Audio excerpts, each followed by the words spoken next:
The temperature, winds gusting up to 35 miles an hour.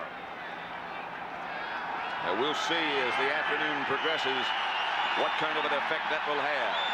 Butler kicking away from Brown to Redden. Floats down at the 5, and Redden brings it out from there to about the 18. Cliff Thrift down to make the tackle. The offensive backs and receivers for the Los Angeles Rams. Dieter Brock, the quarterback. Eric Dickerson, number 29, behind him. Tony Hunter is the U-back. Henry Ellard and Ron Brown, the wide receivers. Panky Hill, Tony Slayton, Harris Slater, and David Hill is the tight end. Rams 1st and 10 from their own 17. Henry Ellard wide to the right, Brown wide left. Dickerson back to the line of scrimmage and nothing else.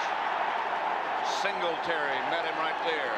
No gain. That was an interesting thing, Pat. They shifted right into it, and Buddy Ryan, the defensive coordinator, and Fensick comes up. He ends up right here. Duerson went back, and they ran right into Fensick. Watch him. He shifted up there. Now watch your run. There's Fensick free. Gary Fensick right there, the safety, right in the hole. Fensick shifted right into the hole the Rams were going to run. So it'll bring up a 2nd and 10. Rams from their 18. It's Dickerson again. Looking for some place and finding a little room. About 5. Mike Richardson made the stop.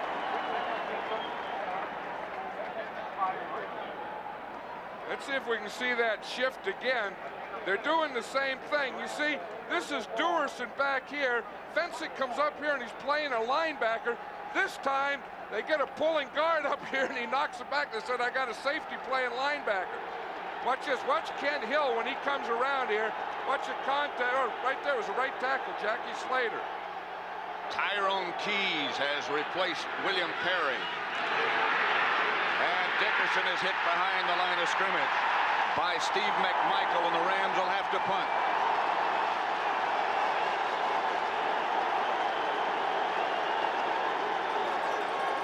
Much to the delight of the sellout crowd at Soldier Field. This town has gone Bear mad. Dale Hatcher, the rookie from Clemson, goes back to punt. Keith Ortego back deep for the Bears. Line drive kick that Ortego will have some room to work with. Down quickly. The Rams, excellent coverage. Vince Newsom was the first man there. 34-yard punt, 1-yard return. The Bear offensive setup has McMahon at quarterback. Peyton and Suey, Galt and McKinnon wide. Covert, Bortz, Jay Hilgenberg, Thayer, Van Horn, and Emery Moorhead starts at tight end. Bears have the ball. They'll start 1st and 10, their own 44. They're going into the wind, but it's really hard to say in which direction it blows, because down on the field it really swirls around. McMahon on 1st down throws up the middle. Moorhead inside the Ram 40 to about the 37. Mel Owens tripped him up after a gain of 19. I think McMahon throws as well or better into the wind, Pat, than he does with the wind. I think he likes those type of things. 1st down pass, they expect to run. He gets back, he's looking out there to Galt, comes back off to Moorhead, right in the middle. He picks up the 1st down. All the way down to the Ram 41-yard line, 36-yard line make it. Willie Galt split wide to the right. McKinnon moves in motion. McMahon to work again. To Galt. To about the 16. Gary Green after a gain of 20. Hey, that's what they did last week. That's what they wanted to do again. Get the ball, get it to Willie Galt early, and hope he catches it. Because if he gets a ball early and catches a ball early, then he has great confidence. Watch Reggie Doss, 71, come in here and hit McMahon after he throws the ball. Boy, that'll clear out those sinuses. In a hurry. John Robinson, the Ram head coach. First down, Bears from the Rams 17. 2 straight passes. Draw play, Peyton fumble.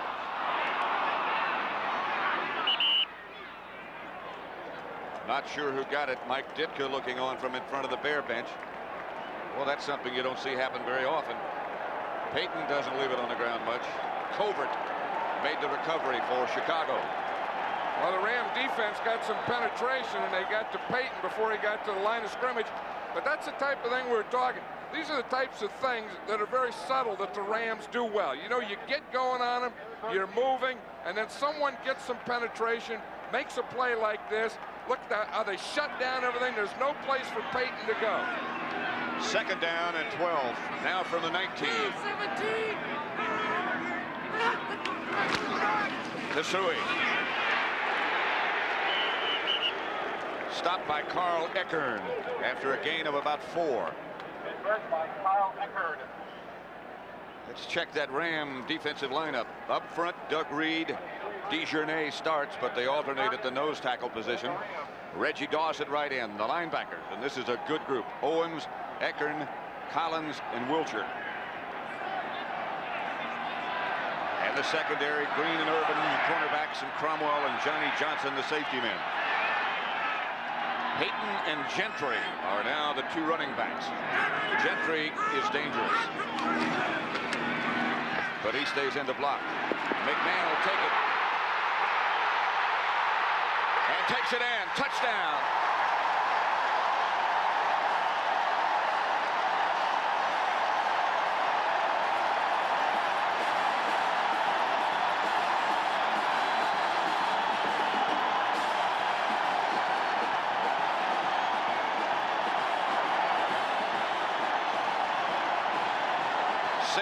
Yard touchdown scramble by Jim McMahon. One of the things that the Rams feared most of all. They were hoping to be able to shut him down. They had somebody assigned to mirror him, as they said. But the mirror broke. Butler for the extra point with Fuller holding. And it's 7-0 Bears. Now, one thing you can't do with Jim McMahon as a quarterback, and the Rams just found it out, you can't give him a lane to run in. He looks downfield for his receivers, and the next thing he looks for is a lane. Now watch Collins here. In his blitz, he is going to come, and he gives a lane for McMahon. McMahon sees it and runs right up there. Watch Collins, number 50, as he blitzes, you see he goes inside. Now watch, the end goes outside. Now right there, see that big lane? That's all McMahon needs. He sees that lane, and boom, right there, right to the outside and in the end zone. The Rams were conscious of this. They said, we're going to have a guy spying or dogging McMahon all day. At one of the first early plays, they didn't have anyone there. Watch McMahon, you don't shake hands as easy. You know, anyone can shake hands. You have to go up there and put some scars on that helmet. Some go dents. paint to paint, paint to paint. He still has that headband on, I see this week. But it has a different name on it. You know, last week they told him he couldn't do it, so he did it. And then, of course, the Bears have been fined for it. And this week he put it on, but he changed the name on it. I didn't know he had a sporting goods company, did you?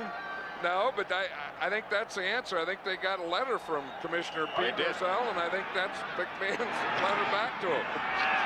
Butler's kick will be handled maybe by Redden, and now he lets it bounce out of bounds, and they'll have to do it again.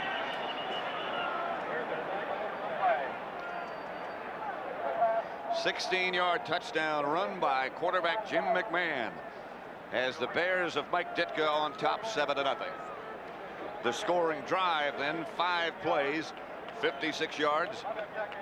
They kept it 3 minutes 11 seconds. They threw it the first 2 times, and then McMahon scrambled in. 19-2 when they score first. That goes back to last year. They've scored first. Now they'll have to kick off again. You know, it's an interesting thing as we watch Kevin Butler there getting ready to kick off. When he was in college, of course, they used the tee. So after he was drafted, he stopped using the tee, started kicking off the turf, and became very proficient at it in a field goal. and then he had trouble getting back and using the tee again for the kickoff. He's changed the height of that tee several times, and now Brown and Redden swap spots. Butler saw it. It's going to go back to Brown if he can handle it, and he handles it 2 yards deep in the end zone. Redden says stay there, and he does. You realize he kicked that ball from the 30? 75 yards he kicked it. Well, that's a pumped up kicker. You know, Butler and McMahon are best friends, and I think after McMahon goes out and scores like that, then Butler says, heck, if he's going to do something, I better do something. Then he kicks it out of bounds, and he goes, wow, now I really have to do something. So if we're going to remain friends. Yeah, he put the old backside to that. As they say, he got all of it. First down, Rams, their own 20. Dickerson moves into the back of the eye.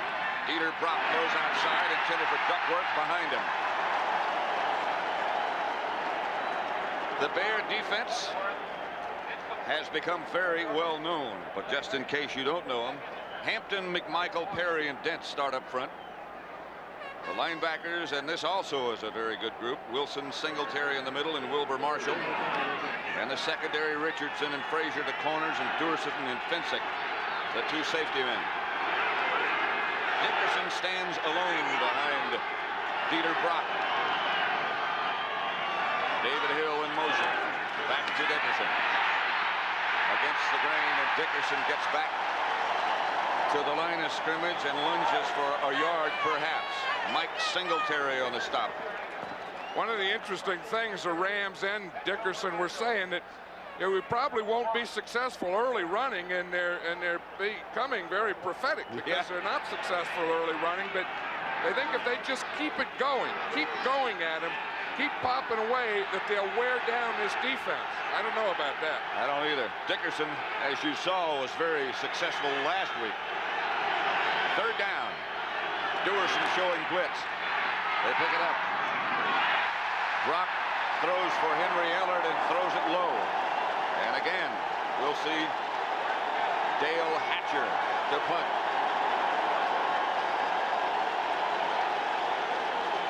Dieter Brock trotting off. Hatcher is number 3. His first effort of the day went 34 yards, and Keith Ortego returned it for 1 yard.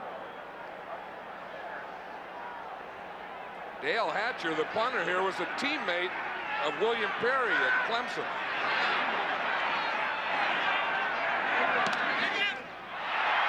That one, it will be handled by Duerson right at midfield, and again the Bears will have a good shot at it. Again, it's very difficult to tell which way the wind is blowing. That would look like it hung up there a long time. Looking down at Soldier Field, of course it's sold out, but what you can't believe, I'm sure, is the temperature right by the shore of Lake Michigan is 38 degrees. It's supposed to go down as the afternoon goes by, but right now, other than the wind, it's almost unbelievable. 7-0 Bears. They have the ball first and 10 at the Ram 49. Jim McMahon. I think in today's football, well, in any football, I think if I could pick a guy to quarterback my team, I kind of like this guy. I mean, he can do the things, handoff, run, ball plays, all that stuff. But he's a tough guy. He has a lot of charisma. He leads this thing. He'll do the different thing. I think his day is about 28 hours long. First down from the 49. And back he goes again. Screen pass set up very well to Payton as he steps out. Payton to the 30. Gary Green finally stopped him, but Payton did that little jig step that's become so familiar and broke out of the pack. And I'll tell you who made the block. Jay Hilgenberg, the center, gets out there. Watch 63. He's going to block. Now run right down the line. And he's going to see someone reads it. I got to pick him off. Now watch 63. Boom! Picks him off right there. Now that frees Payton. Now Payton can put that ball out there and do that step and do all that stuff. But Hilgenberg got out there and he goes whap, and he just scrapes Mel Owens right off him. Hilgenberg has had one terrific year. Hit it for the Pro Bowl, and deservedly so. to Whiteman from McMahon. The backup tight end gets about 8. And tempers start to flare just a bit. Jim Collins was the first man to hit him. That's what they say. You see that those linemen, Hilgenberg goes back there and they all shake hands. Boy, that's good. You were out there blocking and fighting and stuff, they say. Hilgenberg was saying the other day, so you know the great thing about being a football player is you don't have to take a shower to go to work. Watch Hilgenberg here. I mean, he's in Dijonais. I mean, he hits him, gets the helmet in there, get that hand up there, boom, the right hand, then the left hand, then both hands, then another one, then the right again, then the push. Plays over, get a little help, go get some more. Don't take a shower, don't comb your hair. You don't have to do that stuff to go to work when you play football. Free agent from Iowa. Long history of football players and good ones in that family. Here's Peyton. Peyton very close to a first down. In fact, I think he got it after a gain of 3. Owens and Eckern on the stop, 2 of the Ram linebackers. 6:33 left to play in the first quarter, and the Bears have thoroughly dominated. I tell you, they felt, I mean, everyone feels the day before, but they felt that it's very important to get ahead early on this team. Because if the Rams get ahead, then they can give you that big dose of Dickerson all day. But if you get ahead of them, then it doesn't mean as much. Galt is wide to the left. Suey sets up as the flanker behind Reitman to the right. McMahon goes quickly to Galt. And Galt in the grasp of Leroy Irvin. Still got 6. That was an audible there. They saw Leroy Irvin off, and they audibleized to Galt. Now, it's a quick pass. Now, watch 74, Jimbo Covert here. He has to cut Reggie Doss, the end man. See, cut him down so that gives McMahon the lane to throw that short, quick pass out to Galt. So you got to get that end man down. Then he can't get his hands up to knock the ball down. Get his hands down, get him down. That's the way to do it. Covert cut him right out of our picture. Second down, back to Peyton. Peyton behind the line of scrimmage by Mel Owens. A loss of a couple. Man's probably thinking I should have audibleized to another pass. You know, the offensive coaches call the plays for Jim McMahon, but he can audibleize. And usually his audibles are out of the run that they call into the pass that he wants to throw. As much as a third of the time, he said yesterday, against some defenses. However, the Rams sort of stay in the same defense, so audibleizing is not all that necessary. In this situation, Mike Ditka likes to run. McMahon likes to pass. Third down and 7. McMahon incomplete. Intended for Galt as he cut across. Now it looks like the wind has changed, so it's going left to right, which would mean it's behind the Bears.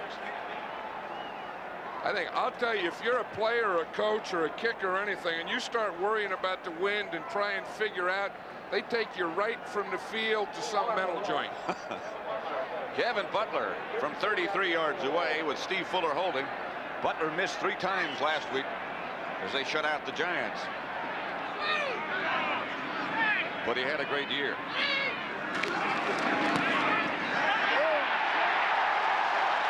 Back on track. And the Bear lead increases to 10-0 with 4:26 left to play in the first quarter. 10-0 Bears, 4:26 left first quarter. Butler will kick off to either Brown or Redden. Last time he kicked off, at the last second, they swapped sides. Obviously, Butler would like to kick it away from Brown, not intending to insult Redden.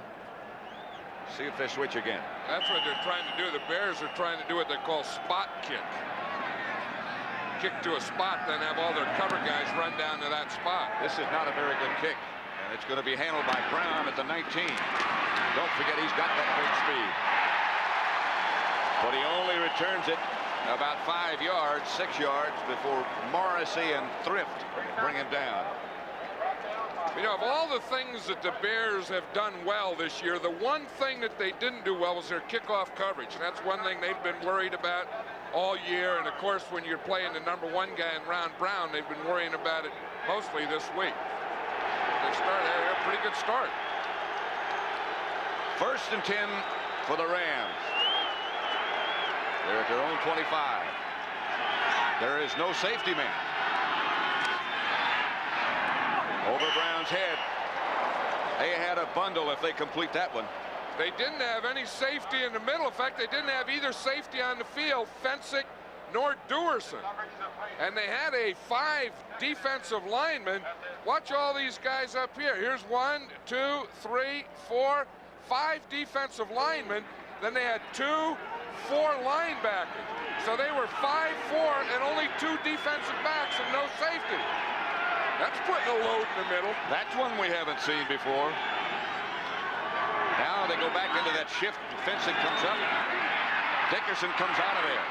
Dickerson tripped up by Singletary after a gain of 6. I think the Rams have that shift figured out now. They're shifting Fensick up, and every time we've seen them do that this year, they've run right at Fensick. That time they did again, but they had a blocker on Fensick. They had a little success there. Brings up a 3rd and 4 situation. Brown wide left, Ellard wide right. Dickerson standing right up behind Brock so he can hear what's going on, and now he backs away. Here's Eric Dickerson. He did not get the 1st down. Looked like there could have been. It must have been a fumble. Well, David Hill ended up with it. Yeah, the ball came out of there, and David Hill recovered the fumble for a 1st down. They had Eric Dickerson stop. Dickerson looked like he left his blockers too soon. Watch the guard and the tackle pull here. Dickerson just goes straight ahead. He leaves both blockers. Now right here he gets hit. The ball comes out, but it comes this way. David Hill catches it and runs it, advances it for a 1st down. Their first down. That's one way to get it. Brock back to throw. Gets it outside to Tony Hunter. And Hunter hammers up to about the 45 before Leslie Frazier gets him out of bounds. A gain of 7. Wilbur Marshall missed a tackle on that. That's one thing about this Bear defense. They're all good tacklers. And you very seldom see a guy miss a tackle. First, I think Tony Hunter caused a little of that. You know, maybe gave him a little move there. Marshall was right there and had him, and then missed him. 2nd down and 3. Dickerson and Redden. A 2-back setup now for the Rams. It's Dickerson. He is hit by William Perry right at the line of scrimmage and lunges up close to another 1st down for the Rams. You know, they are having trouble, Pat, with that shift we're talking about, where they take Duerson, put him back, and they bring Fensick up. Fensick made that tackle again. Let's see if we can see what they're doing.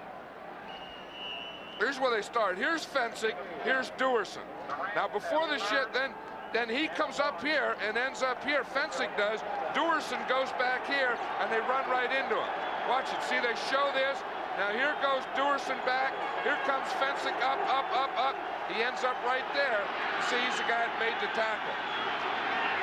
3rd and about a foot. Duman is now in front of Dickerson. This is Hunter in motion. They give to Dickerson. I don't know. Singletary again. I don't think he got a 1st down there, Pat. I don't even think that's one you'd measure. I think that's one, if your defense, you celebrate. Might have lost a yard after they finally mark it. Singletary took as many hits after the play as he did the hit, but watch the hit on the play. He reads it. He takes Dickerson right in the hole. The first thing as a tackler you want to do is stop his momentum and straighten him up. Then after you get him straightened up, the next thing is you get him going backwards. Those two have met before in college and the other times they've played since they've been professionals. Dickerson from SMU, Singletary from Baylor. Hatcher's kick sails away from Portico. He lets it bounce out of bounds, and the Bears will take over at their own 19. 1 minute, 17 seconds left to play in the first quarter. 10-0 Bears over the Rams. Penalty marker down. And the conference goes on with Jim Tunney, the referee. It's against the Rams. Number 51 downfield illegally. Penalty is declined. First down.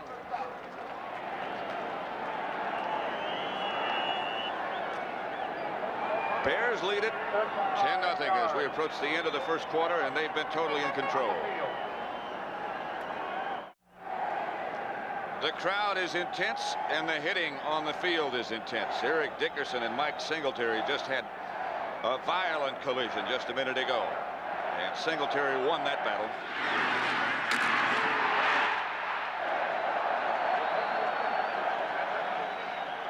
They said they were going to put a lot of hats on him, and they did. The big hat of Mike Singletary was the first one there. You wonder what excites a middle linebacker? I think we just saw it. First down Bears from their own 19. They get to Peyton, and Peyton struggles for about 3, maybe 4, maybe 5. Jim Collins is the Ram who made the tackle. Well, does that poor nose tackle take a lot of different blocks in that thing? They did. Old Emery Moorhead came in and got him to center. Hilgenberg's working on DeJournay in there. And then the tight end comes in and traps him. And I always have about 2 or 3 guys kind of hanging on that nose tackle's jersey. That's why the Rams use 3. You know, they use 3 guys just to handle that one position. Second down, about 5. Buchanan in motion. It's Peyton again.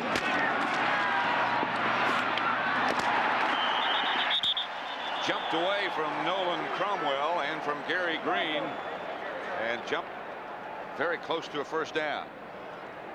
Van Horn, the offensive right tackle, was the man who was slow getting up, number 78. Yeah, talking to the Ram players, the Ram defensive players, they said the thing that Peyton gives you that really worries you is that when he comes out there, he can throw that ball. So you have to have one guy come up to force it, you know, to force the end. But the other guy has to be the support man. He has to stay back.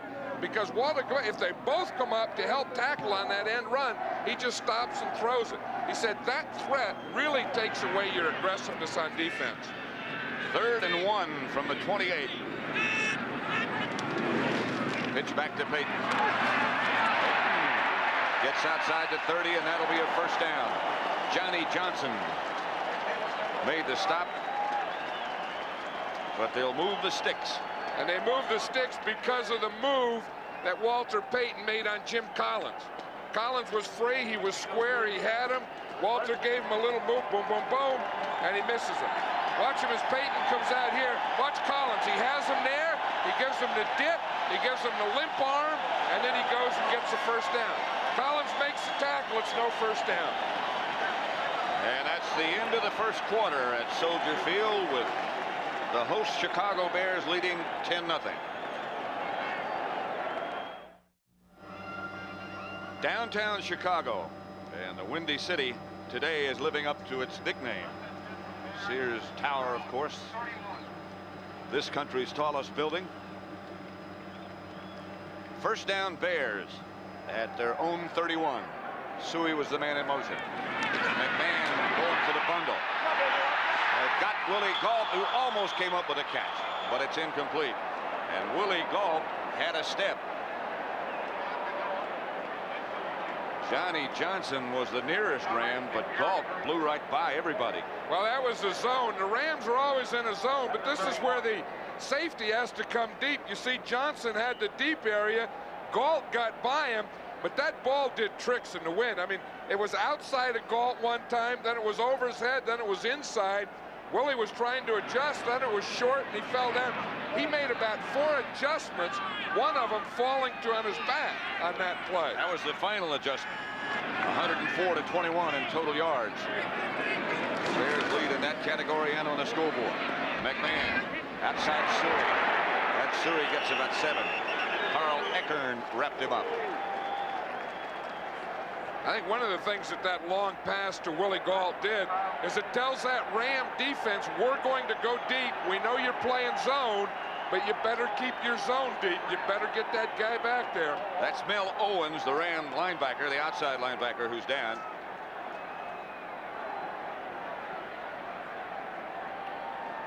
5-year pro from Michigan. The Rams have 8 linebackers. Yeah, they're a strong group. That's their strong suit. Let's go back and see if we can figure out what happened to Owens. Well, he made the tackle on display. I think he ran into Suey right here and his own guy, Carl Eckern. See Eckern on top? Eckern was tackling, and as he was tackling Suey, he was spinning around, and that went right into Mel Owens. And Collins was on top of all of them. Still 10-0.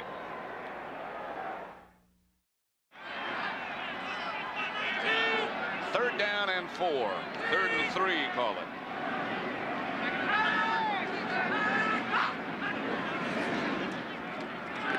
McMahon under pressure.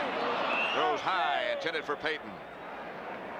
They put the pressure on the quarterback. Jim Collins was the leader, along with DeJournay. Well, they had good pressure. The other thing they had was excellent coverage. That's what McMahon is still looking for, someone that was open. They had their nickel package in, their extra defensive back, the Rams did, but they had all the Bear receivers covered. Maury Buford back to punt for the Bears. Henry Ellard and Johnny Johnson back deep for the Rams. Ellard is dangerous. That's the guy Mike Ditka said he's the guy that we're most worried about on his whole Ram team is Henry Ellard. Buford end over end kick that'll bounce to Ellard. He is bounced by Hilgenberg, the man who did the snapping. He's down there in a hurry.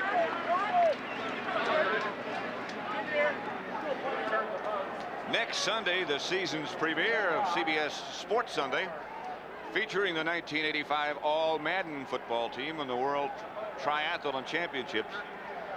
And I would think that Mr. Hilgenberg might certainly be a candidate for the All-Madden team. I'm not asking you.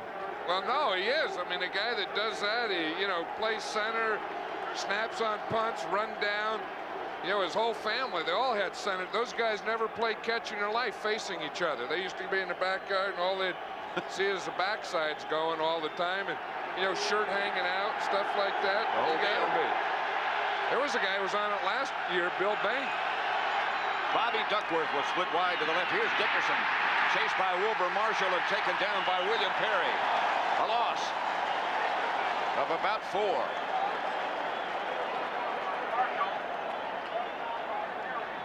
I'll tell you, Marshall got there, and right after Marshall, there was William Perry. Let's watch Marshall. He's coming from right here, but also watch the big refrigerator. He's going to come there, too. I was going to say, you see the fridge, he starts inside. There goes Marshall, starts in, works out. He gets him to, 72? He's finished him up. When they see him coming, they're looking for some plastic. He can move. Brock's pass over the head of Duckworth. He and Michael Young are now the wide receivers for the Rams. Dieter Brock was saying he's 1 out of 5. And when he played up in Canada, which he did for 11 years, particularly in the years at Winnipeg, he said the wind blew hard every day. And so, last year he played in the Grey Cup, and it was 10 degrees. I don't think the weather's bothering him as much as this NFL defense or this Chicago Bear defense. The Bruce brother. It's outside of Tony Leonard. He's knocked out of bounds by fencing. And again, the Rams will have to punt.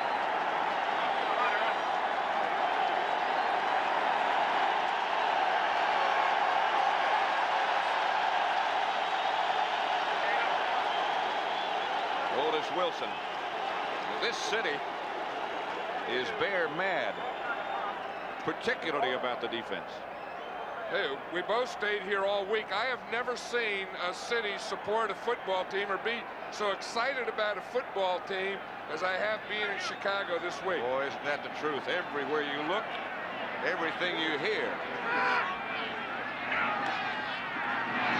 Hatcher gets off a good kick this time to Ortego. Back at the 20. He had a tough time circling in on that one. Ortego taken down by Norwood Van. 37-yard punt. They net 29 out of it, and the Bears take over at their own 29.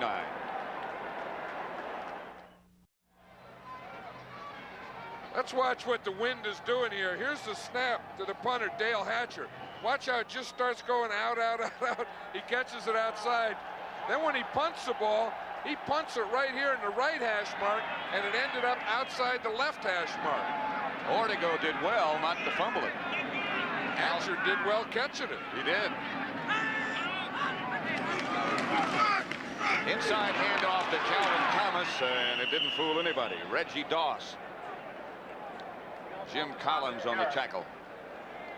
That's a type of play that really isn't going to fool this Ram defense, because they're a stay-at-home, read type of thing. Everyone just play their area.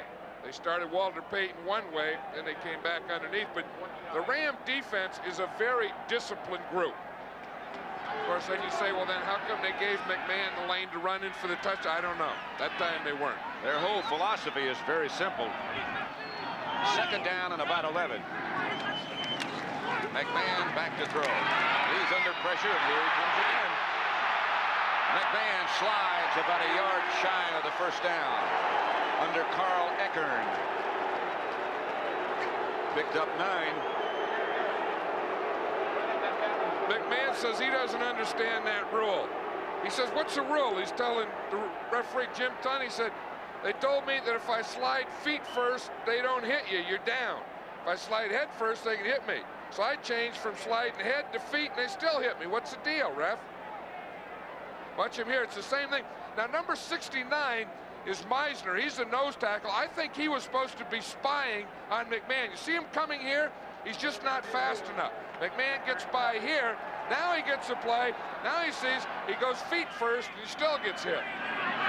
That sets up 3rd and 1. Thomas in motion, a handoff to Payton, and he got the first down. Reggie Doss on the bottom of the pile, but Payton got just enough. Checking out the total offense, 121 yards for the Bears, 26 for the Rams, with 11:27 left in the first half.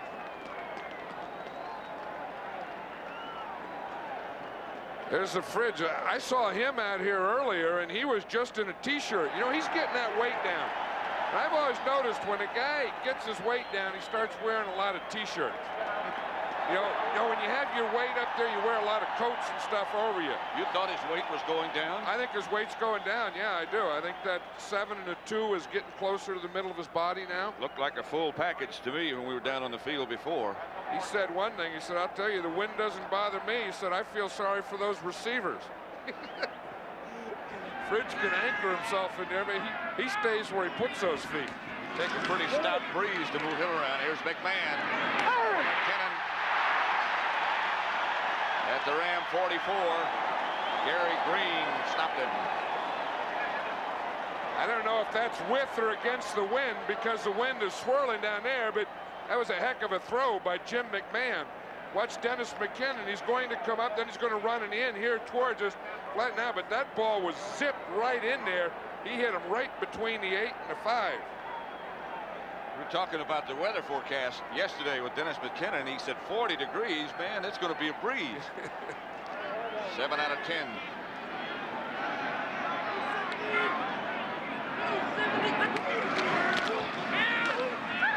McMahon is down by Reggie Doss. First sack, and McMahon scrambles to his feet angrily.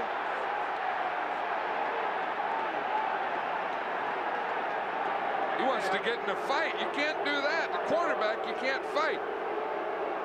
He got sacked. He was trying to throw a quick pass, a quick hitch out here, and Galt was covered. And then after he couldn't, had he thrown it, he would have been intercepted. He just had to hold it and take the sack. It's true, you know, you don't hear about many quarterbacks being in fights. No, usually they're off, saying, telling everyone, calm down, calm down. See, I think it's that extra hit there at the knee when Doug Reed came over the top. Then McMahon said, when you're a quarterback, the way you fight a guy is you throw the ball at him. And then you back up. Yeah, he zings it in at Reed. McMahon gives to Payton. Payton trying to get around the corner, does a little bit. Taken out of bounds by Collins. No flag. Well, you know, the fans are booing on that, Pat, but that's a tough one for Johnny Johnson. He's coming up. Now, when you get on that sideline, you have to unload on Peyton because you know he's going to unload on you. And that's what Johnson's saying. I just can't stand there and let him unload on me. Now watch Walter as he comes up there just before he goes out of bounds. Watch him now. He switches the ball. Now he's going to unload with that right arm. So Johnson has to get his load ready to go load to load. And the fans boo when you do that. Tough to stop it. Well, you got to. If a guy's loading up on you, you got to load up on him or you go backwards. And you better bring a bigger load. Then you change occupations. Gentry in the backfield as McMahon goes out of the shotgun now. And Gentry goes in motion. McMahon whips it out to Peyton, incomplete. He had some room, and there was nobody around. Peyton doesn't drop that many. Well, that's the thing with that zone defense. The Rams are always in a zone. When you go short like that, there won't be a man on you. Walter knew that. There was no one there. There was no one within 10 yards of Walter Payton on that one. He was thinking of the moves he was going to be making. So Maury Buford comes on, and Johnson and Ellard go back deep for the Rams.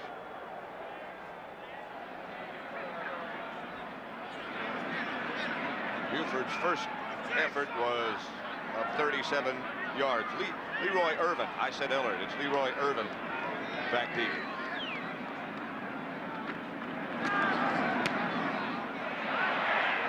Johnson signals fair catch, makes it at about the 16. The word on Ellard, by the way, is he is in the locker room having his ribs taped at the moment. 30-yard punt.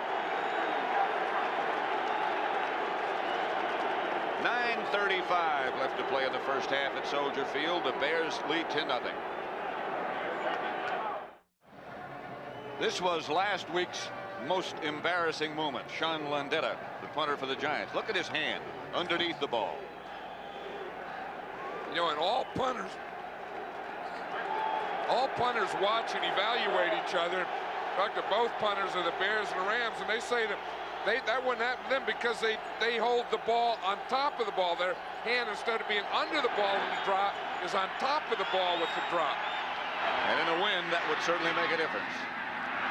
Brock throws out to Brown at about the 20. A gain of 3, and that's all. The average yards on first down, and boy, doesn't that make a difference. Well, it makes a big difference, especially the team that only has 1 yard, the Rams. That's their thing. You know, they don't play long yardage. I mean, Dieter Brock isn't the kind that's going to convert 3rd and long for you a lot. 2nd down and 7. Tony Hunter was the man in motion. Brock backs out. Got the ball, I believe, to Brown again, and that should be enough for a first down. A gain of 11 this time. Leslie Frazier was the defender. I'll tell you one thing that, you know, in this first half of the game, the Rams offensive line is doing a better job at pass protection than the Giants did a week ago. I mean, Dieter Brock is getting rid of the ball quicker. He's taking a shorter drop, 3 or 5 step, quick release, and he's getting relatively good pass protection. 1st and 10. They have no sacks as yet. They had 6 last week. The Bears. Ball at the 31. Dickerson cutting back, trying to find someplace to go, and there's not much room there. Singletary and Marshall wrap Dickerson, and here comes another little scuffle. Pankey and David Hill of the Rams involved with Duerson and Dent. Gain of 3. See, Perry's in there, the refrigerator. He's shaking his head and saying, "Not me." So he said, "I didn't do it. The other guy started it." The guy said, "Come on, Biscuit." They don't call him Fridge. You know, he got that nickname Biscuit when he first came in. Dan Hampton, 99, next to him, watched him get on a scale and said, "That guy's a biscuit away from 350. That's what they call him, Biscuit. Buddy Ryan calls him the Big Rook. Big Rook.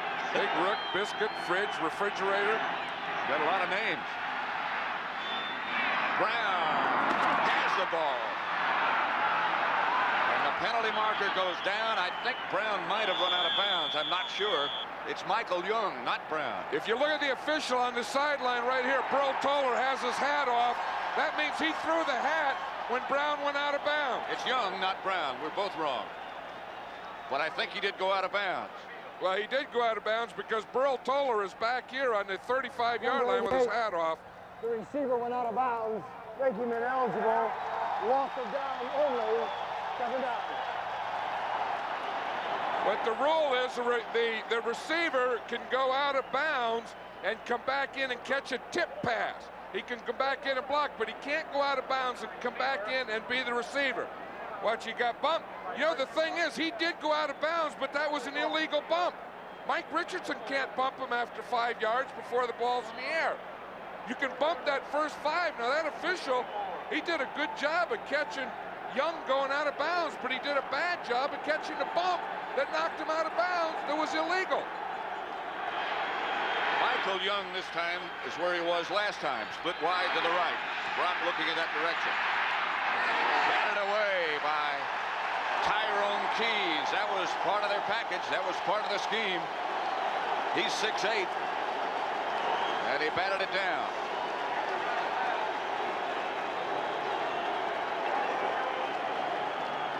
Buddy Ryan has a new wrinkle, and that is to put Tyrone Keys in on passing down. They have their 46. Buddy Ryan calls Keys too tall. So he said, we're going to put too tall in there because Dieter Brock is going to have a tough time throwing overs, and we want yet another tall guy in there. Brock is only 6 feet. Hatcher to punt. That's a good one. More to go. Sandwiched at the 25. Mark Giroux. I think there may be 2 penalties down there. The official threw a flag and a hat.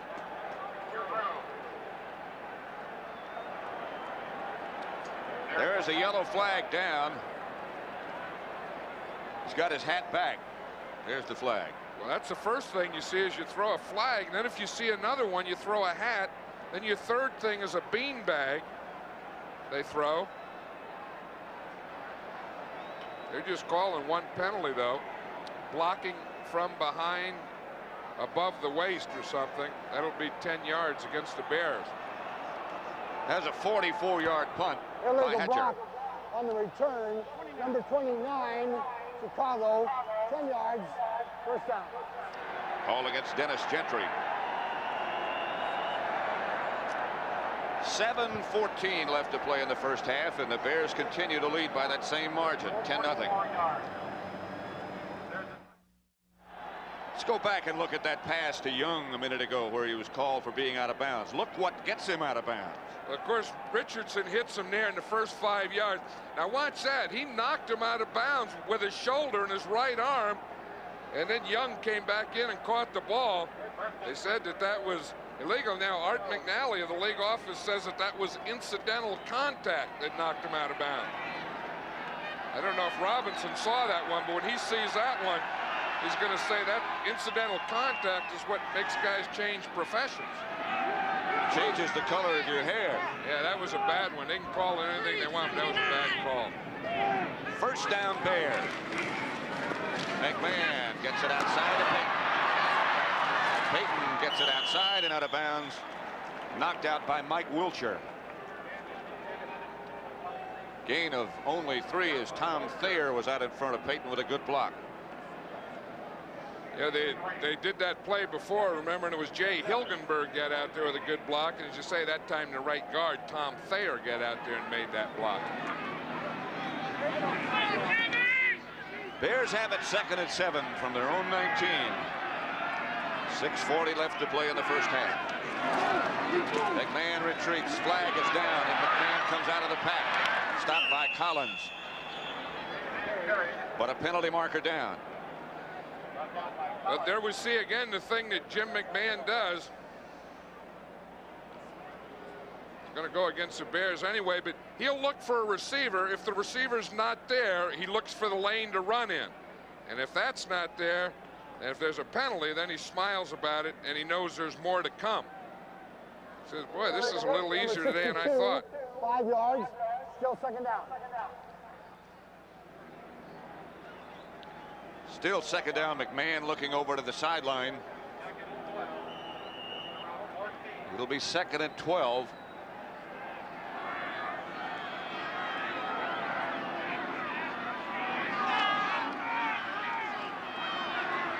information has just come to us that the winds have diminished and are down to about 10 miles an hour now. 2nd and 12. Moorhead on the move. And somebody else moved. Now that'll be against the Rams, and Jim McMahon got that penalty. What he does is after he takes a penalty, Bob Greasy used to be the master at this. He uses the cadence to draw him off sides. Then the cadence. False start, number 78. It got his own guy. But McMahon was trying to get him. As he said, I always get him when I go, hut, hut, hut, and then hut, and it's on 4. Now watch him, he's going, hut, hut, hut. See, but the guy got his guy, Keith Van Horn, number 78, instead of the Ram defense. McMahon was trying to get them, and it got his own guy. I think you just got half of our audience, too. Oh, that's how he does it. You go hut, hut. Then on that third one, you really bellow it, and everyone jumps, including your guy. 2nd and 17. McMahon draw play. Calvin Thomas to about the 9. Gary Jeter on the tackle. A gain of only 1. Gary Jeter had a big game last week against the Dallas Cowboys. He had 3 sacks and played his best game as a Ram. He's not the starting right end. He's the kind of the designated pass rusher, and he's kind of rejuvenated his career this year. He really has. He was traded from the Giants, and then he had some injuries and surgery and thought his game was finished, and came back this year in a big way. That adds a little hunger. That's McKinnon on the move. And they chase McMahon back into the end zone. He tried to throw a middle screen to Dennis Gentry, but there was nothing there. And almost McMahon was not there. And almost the ball was coming towards McMahon. That's a dangerous area to try and throw away a pass. You know, right there in the middle. I think they knocked the screen man down. They had it covered well. They could have intercepted that one and taken it in the end zone. Leroy Irvin and Johnny Johnson back deep for the Rams, standing at about their 44, the Bear 44. Maury Buford coming out of his own end zone with this punt.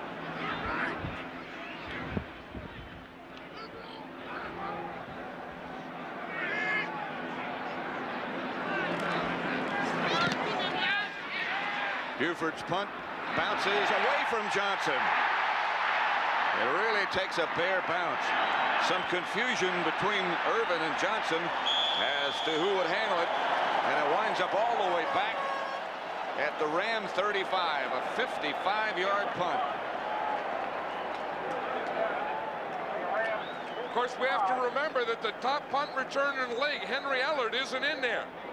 We have a backup in there, Johnny Johnson. It looked like they just didn't have their communication down, because there's no way they should have let that ball hit the ground. Look at John Robinson's reaction. You know, I mean, you lose 20 yards of field position on that bounce. That'll gray a few gray hairs on a coach. Henry Ellard is back now, got his ribs taped. Dieter Brock looking in his direction. Incomplete. Knocked away by Singletary. Flag is down, penalty marker down. If the wind is decreased, it's pretty hard to tell it. I think it may have decreased and then picked up again. No foul on the play. The ball was touched. Ball was touched. Incomplete pass. 2nd down. Singletary tipped it, so there's no foul on the play. What they're saying is here comes number 50, Mike Singletary. Now, because he tips the ball, then there can't be pass interference on the corner. See, the corner interfered, and had that ball not been tipped, it would have been pass interference. Brock. Pass Duckworth, incomplete and out of bounds. Frazier was close, sorry. That looked like a duck to Passworth.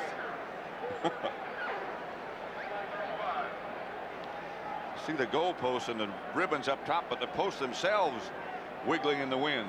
Did you ever kick when the posts were moving? Well, the posts were wooden in those days. And they weren't as high either. They weren't as high, that's right. Now they're long long, old, tall pipes. Third down. Hunter on the move. And the give is to Dickerson. Dickerson around the corner. Dickerson first down Rams. Fensick finally stopped him. That's his longest run of the day. I think that's the thing that's going to be some encouragement to the Rams in this first half, is the fact that they can get out here. Now watch Wilson. He'll move out of the way with a motion. Then they bring the guard and the tackle out here to lead on this play. See, they get the motion. There goes Wilson. Now they got a weak or a soft corner over here. Wilbur Marshall is over here all by himself. David Hill takes him in. Now Kent Hill can get in front of Dickerson, and they can get enough to darn near get a first down. I thought he had a first down, yeah. But after they marked it, Dickerson thought he had a first down. He was really upset after they marked it back where they did. High hanging kick by Hatcher, and it takes a Ram bounce. Rams follow it down the sideline and down it inside the 10. Of course, you can say it's a mistake for the punt returners. You know, you have to catch that ball, but I think that's one of the things in this weather with this wind. That's a very difficult act. Rams down at about the bare 8-yard line. So it's 1st and 10 from there as McKinnon comes wide left. Galt is wide right.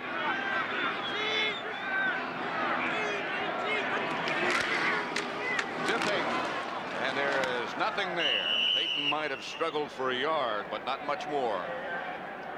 Reggie Doss was the first Ram there.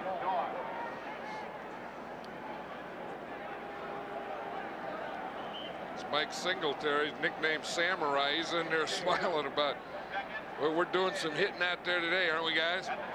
But I tell you, this Ram defense is doing some hitting out there. I think that they'll be encouraged going into the halftime because they've started to settle down. You know, the Bears can't get much going on them now, and they broke Dickerson a little on that last run. They had that long pass to Young, and it was called back, and they're starting to get some things going in their subtle way. 2nd and 8. McMahon up to throw it. Throws it to Peyton. Peyton gets enough for a first down, a gain of 10 with that last little extra surge. One thing, when you leave Walter Payton alone like that in his own defense and he drops one, you know he's not going to drop the second one. You know, that second one he's going to get, and he's going to get a first down. That's here. Now watch the zone. You see there's a little play pass. The linebackers drop back. Payton catches a ball in front of him. That's the underneath area. Then he makes a move on Nolan Cromwell, cuts back, and gets the first down. They get it out to the 20. And the clock is running with 2:02 left now, and they probably would not get another one off, and they don't before the 2-minute warning. Both teams, by the way, have all 3 of their timeouts remaining. The Bears lead it 10-0.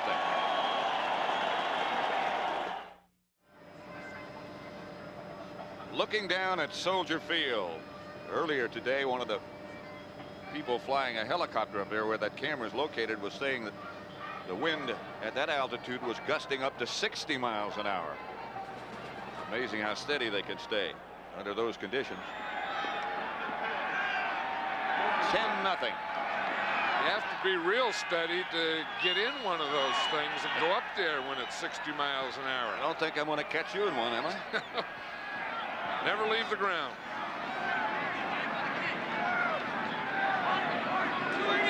It's 1st and 10.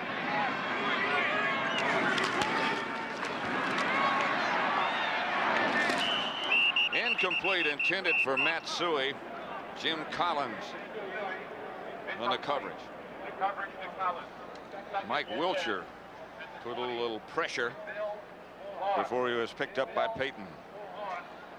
Hey, one thing, you know, that's the thing that people don't always realize about Walter Payton is that they ask him to do these type of things. You know, he's not only a runner, but I mean, he'll block for you, he'll do everything, and if he doesn't get it done the proper way, he'll hold, he'll grab, whatever it takes.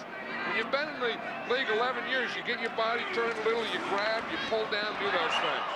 McMahon is down by Doug Reed. And the second time he's been sacked. Hey, and Doug Reed came in. He looked like he was relatively free. Rams have called a timeout.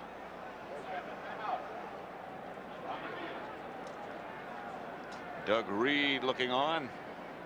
Just got the second sack of the day for the Rams.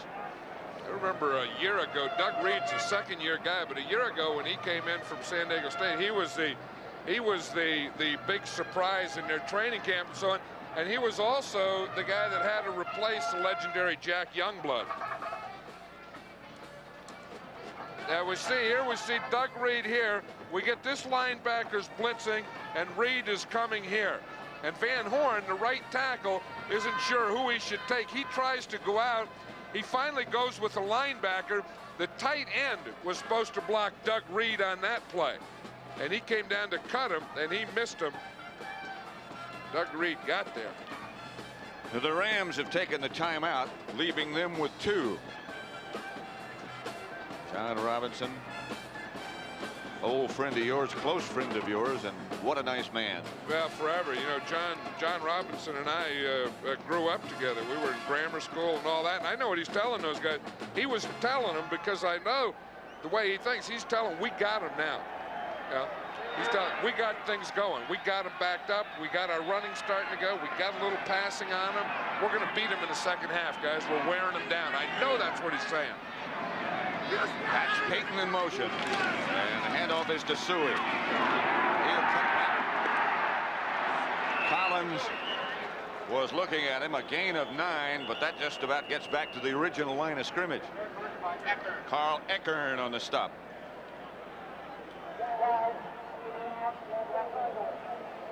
Rams take another timeout.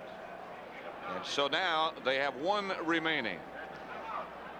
The Bears have been built basically I should say, on very sharp draft choices and a lot of free agents. And a lot of it was done in 1983. Well, you know, of course, Muggs Hallis, that's George Hallis Jr., was the president at that time. And, you know, with all these things, and the McCaskies here now, and, of course, his father, Papa George Hallis. But Muggs Hallis, you know, had a lot to do with this team. And also, Jim Finks was the vice president and general manager at that time. And neither one of those fellas are here now, but they sure did have a lot to do with the makeup of this team. This was the draft in 1983. Look at the starters they got out of that single draft. Covert, Galt, Mike Richardson, Durison, Thayer, Richard Dent, and Mark Bortz. And that's a good year's work. That's a good 5 years' work. It sure is, because, you know, of those players, they're not only starters, but 3 of them this year are in the Pro Bowl. Right.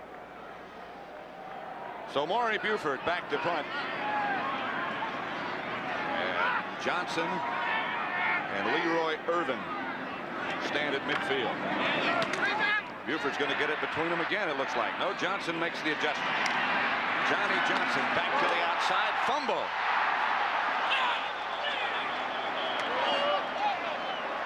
Jerry Gray fell on it. And the Rams have had a couple of near disasters on the last 2 punt returns. I'll tell you, and again, I think we have to say that the #1 punt return in the league, Henry Ellard, isn't in there. This time Johnson here, he fields it. That's the good news. He starts to make a move to the outside. The ball gets hit. It's Jay Hilgenberg down there, the center and the snapper, knocked it out. The Rams were lucky to come up with that one. First down, Rams at their own 41. They have 1 timeout remaining. Brock high over the head of Henry Ellard. You know, we were out at practice here on Friday, and Ellard went off, and at that time he had a bad calf. His calf muscle tightened up, and he went off, and now they said they had to tape up his ribs. Now we see him back as a receiver, but he hasn't been there as a punt returner. And they miss him. Ron Brown split wide to the left, and Ellard is out to the right. Dickerson behind Brock, and they go with 2 tight ends, Bill and Hunter. And the Rams come after Brock. The Bears rather come after Brock, and almost got there. He stepped up and got rid of it. You know, John Robinson said one thing we're not going to do is they're not going to be hanging all over us, especially these two guys, Wilson and Marshall coming here. They both come. They put the pressure on Brock, but he's able to get away from it. Watch him. They have two linebackers on the tight. Marshall, the inside of the two, is eventually going to put the pressure on him right there and hit him as he throws the ball. But Brock is going to get rid of the ball. That's what John said. He's not going to be holding that thing. Outside to Hunter. He can't find a handle. And it'll bring up a 4th down. It's incomplete. Finsick was with him.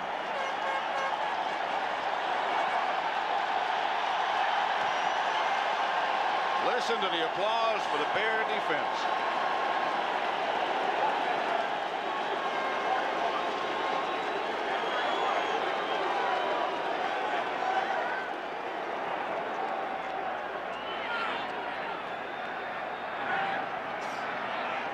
Hatcher back to kick.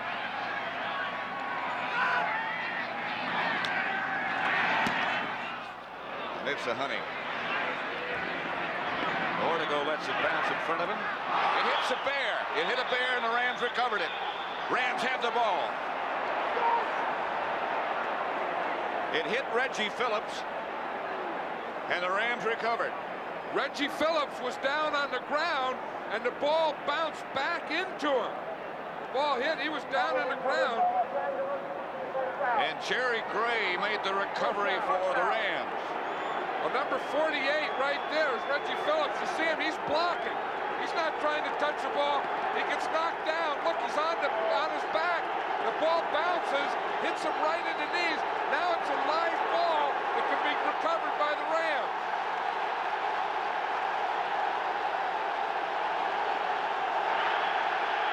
Much to the delight. The crowd is extremely loud. Hunter was the man in motion. The handoff is to Dickerson. He's down to about the 17. Finsick up to make the stop. The Rams have 1 timeout left. Clock running with 54 seconds left now. Dickerson got 4. Yeah.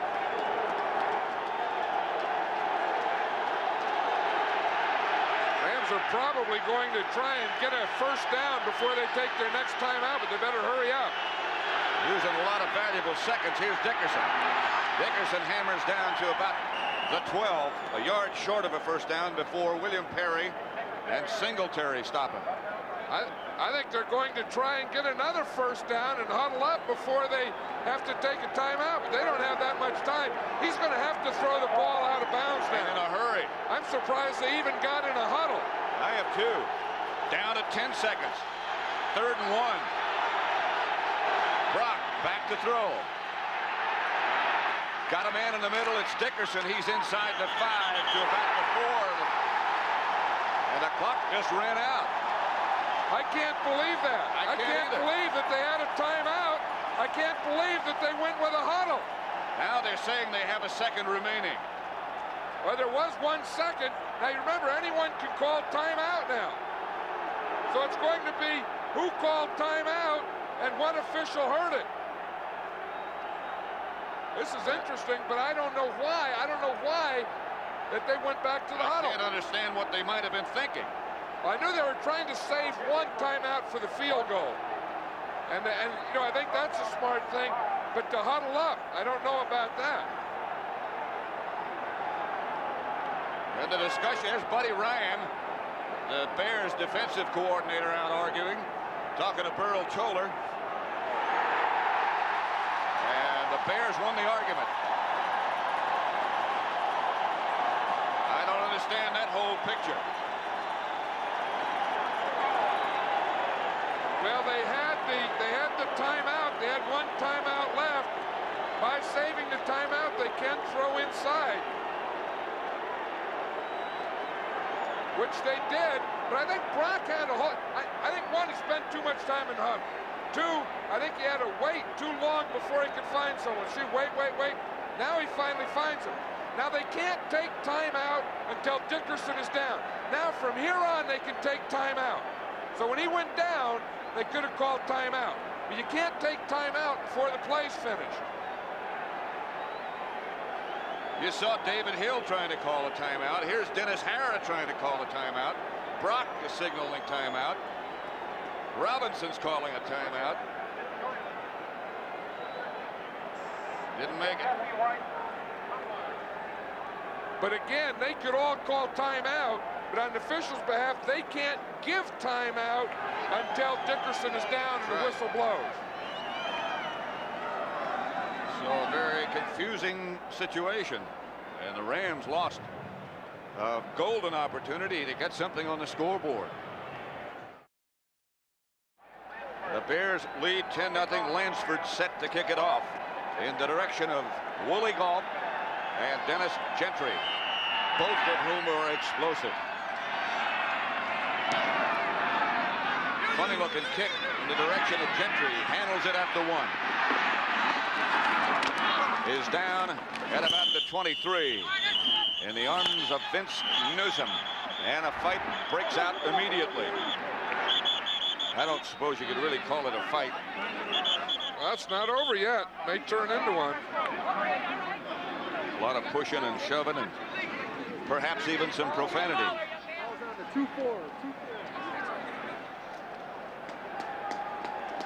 Calvin Thomas was the Bear involved, and Sean Miller was the Ram involved. And the two guys walking off there. First down, Bears, their own 24. They lead it 10-0. Rams had 68 yards total offense in the first half. The Bears 152. I didn't hear what Jim Tunney, the official, said just now, but the things have been held up for just a minute.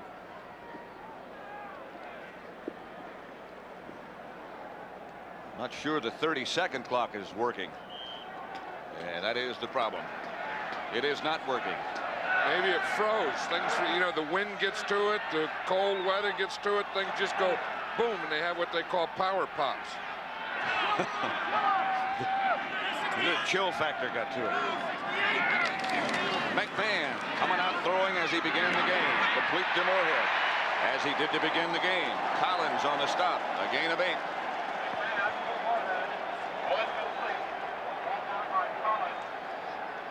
The Bears are 22-1 since 1984, when they were leading at the halftime. There was one exception to that. Yeah, the interesting thing about that, the one was the Rams. The only time out of those 23 games that they've led at halftime and lost to the Rams. That was last year in Anaheim. Back to Peyton. Peyton fumbles, goes out of bounds. It'll belong to the Bears. He's the last man who had possession. He picked up 8. Hey, some strange things have happened to Walter Payton. This hasn't been one of his better days. He's had a little luck with him, but that's the second time that he's fumbled. We remember he dropped a pass early. I think Walter Payton, for all his years of experience, he's still a little jittery over all this stuff. He said he was so excited this week that he couldn't even sit down or anything. He was just going to run in place all week. Only he could do that. McMahon to throw on first down again. Whips it out to Peyton. No drop this time. Collins tripped him up. A gain of 6.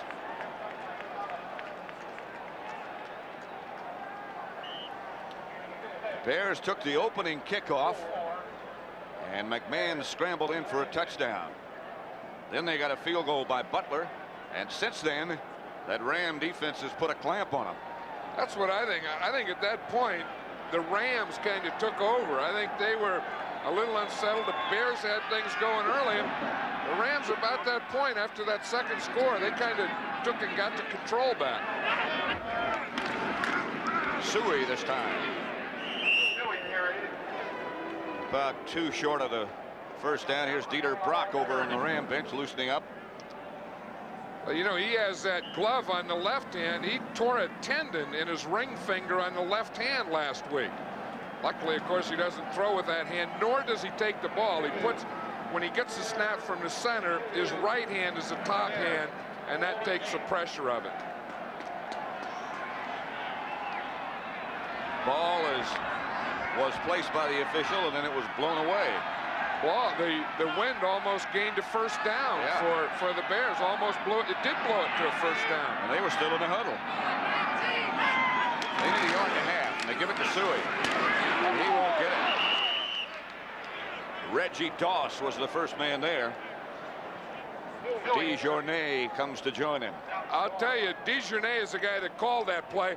Watch him on Hilgenberg here, number 70. You see, he takes Hilgenberg. He gets penetration right there.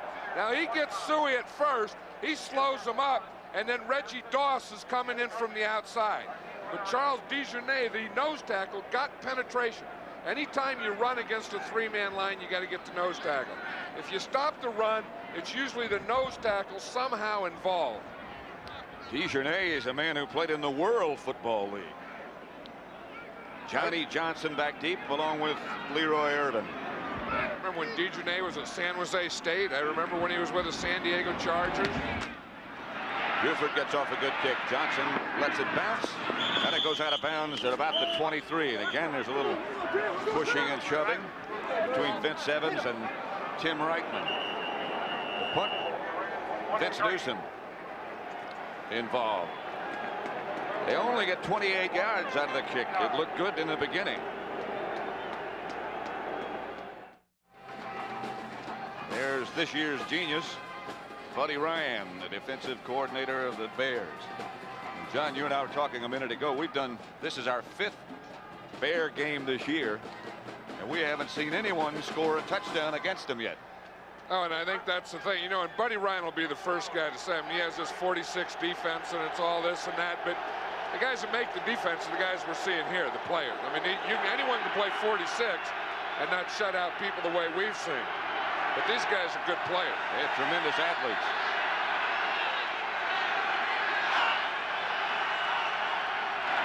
Brock retreats. Gives it to Dickerson. It's the same play that ended the first half. 6-yard gain. Dickerson, we were talking with him the other day. He said they don't even throw me the ball. They don't have any patterns. He said for this game, he doesn't have any pass patterns. He was probably just like a fourth dairy guy. You know, that was faking or supposed to be around there. I think he caught that with one hand, though, didn't he? Yeah. Probably that scuba sleeve he has on. Got it. Second and 4. Stuck to the scuba sleeve, I think. They've kept him under control, however. Dickerson got a good block. It's for Ellard. And it's out of bounds. Dickerson got a good pickup. I'll tell you, it was against Richard Dent, too. You know, he wasn't blocking a defensive back or a linebacker. Watch 95. There's Richard Dent. He's coming. Then he sees Dickerson. Dickerson, I have to take that guy. Oh, well, I'll tell you, he stayed in there. He squared, bent the knees a little, threw the right elbow at the end. Hung with him pretty good, didn't he? He hung in there good.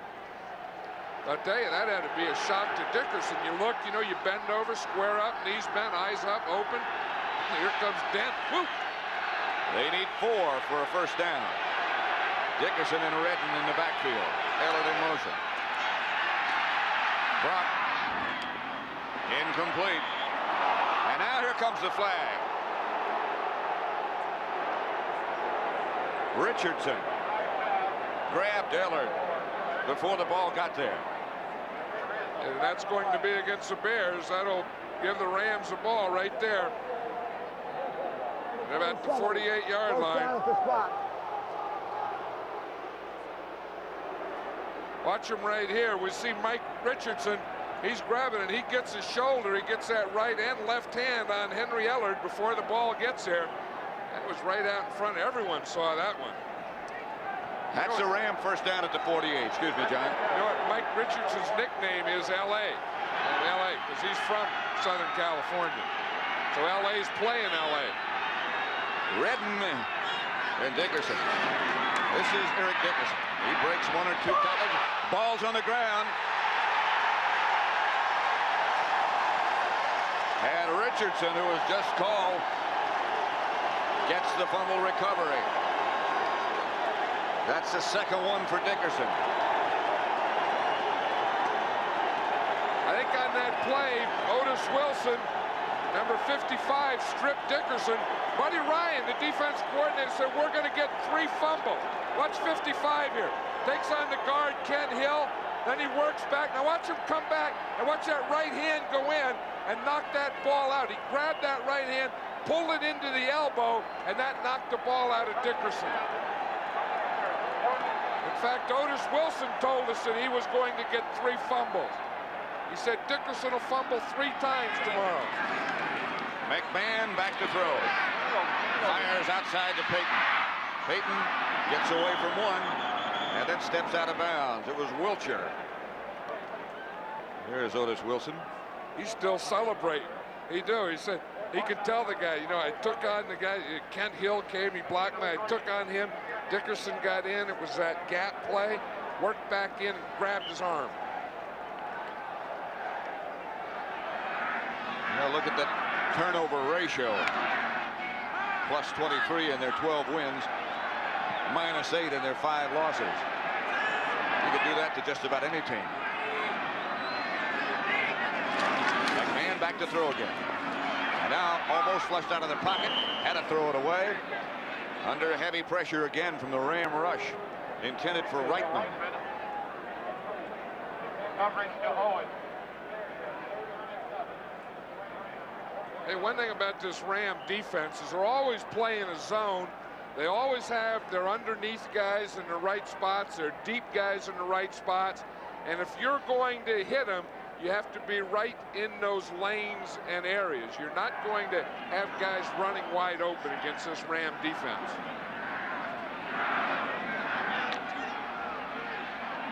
They have their pass rush group in there. The Bears have Marjoram in now as a wide receiver. And McKinnon is out. That's Gentry in motion. McMahon with a blitz coming. Completes it to Galt.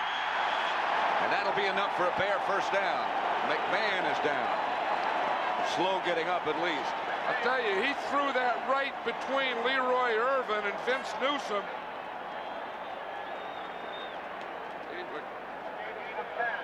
Yeah, McMahon still has bad knees, you know, and every time he goes down, I'm sure that everyone's thinking about that. I mean, he's had shoulder injuries and kidney injuries and everything, but he still has bad knees. But watch this zip. 2 defenders. There's Irvin, there's Newsom, and he hit that ball, zoom, right between those 2 guys. And look what Collins does to him after he throws the ball. Boy, that jiggled that whole body. I mean, that put that spine in a different area. It's one you'll remember. He gives it back to Payton. Payton's going to be trapped for a loss and out of bounds. Leroy Irvin. But the Ram defense was right there. A loss of 4. That's the thing with a defense or a defensive coach. You know, when you have a guy doubled and you have him inside out and the quarterback still gets that ball in there, you wonder, what do you have to do? Clock is stopped with 9:32 left to play in the 3rd quarter. By the way, the 30-second clock now is operating. It's been fixed. There she goes. Marjoram split wide to the right.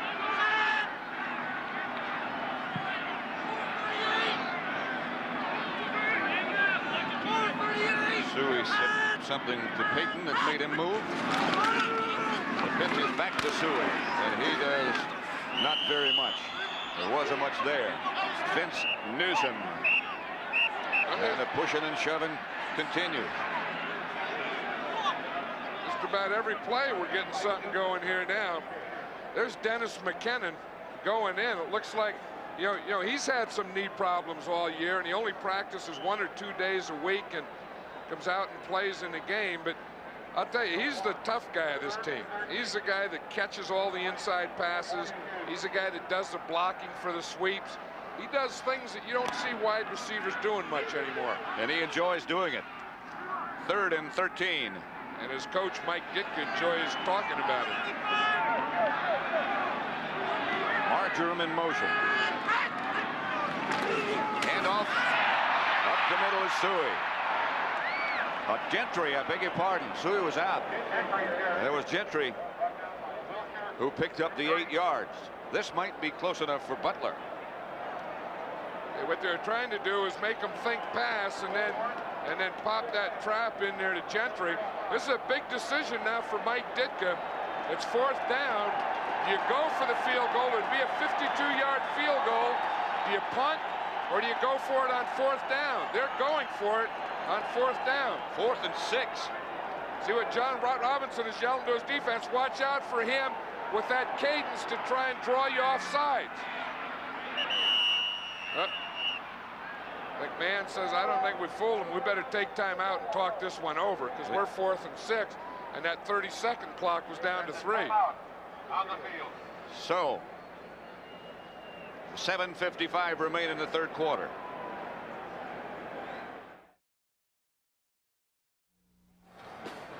Head coach of the Bears, Mike Ditka, 4th year, 2nd consecutive year in the playoffs. Tell me a little bit about his thinking here.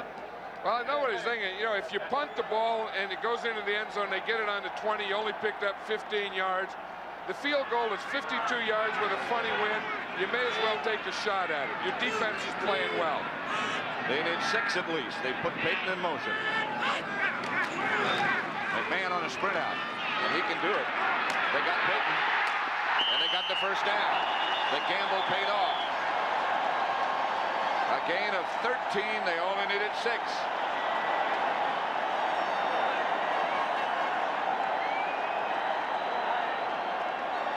Hey, that's not a bad combination. You know, let your quarterback take the ball, let him sprint out here, have blockers out in front of him. Now he can run or he can find someone open. Who does he find open but Walter Payton, who knew exactly where the 1st down marker was, got up beyond it, so when McMahon did see him and hit him, he had the 1st down. 1st and 10, Bears from the Ram 22. 7:47 left in the 3rd quarter. Here's Peyton, hit behind the line of scrimmage by Reggie Doss and Mike Wilcher for a loss. Here's Kevin Butler, rookie from Georgia, loosening up. He's wearing Fensick's jacket. Fensick's probably looking around. Where's my jacket? The kicker got your jacket. You know, Reggie Doss has done a good job today on that run. He sure has. The Ram defense has done a good job. Really have. They've been very, very solid. They need a big play or a break from their offense.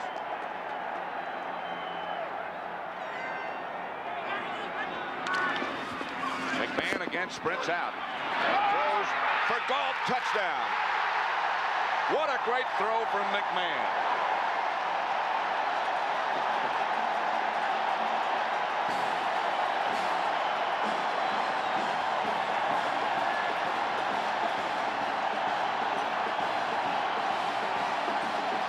Touchdown pass of 22 yards. What a throw from Jim McMahon. And remember, it all went with Mike Ditka's decision to go for it on 4th down. He could have gone for the field goal. He could have gone for the punt. He said, baloney. Let's get that 1st down. Now we go for the shot of the touchdown. We can put him away right here.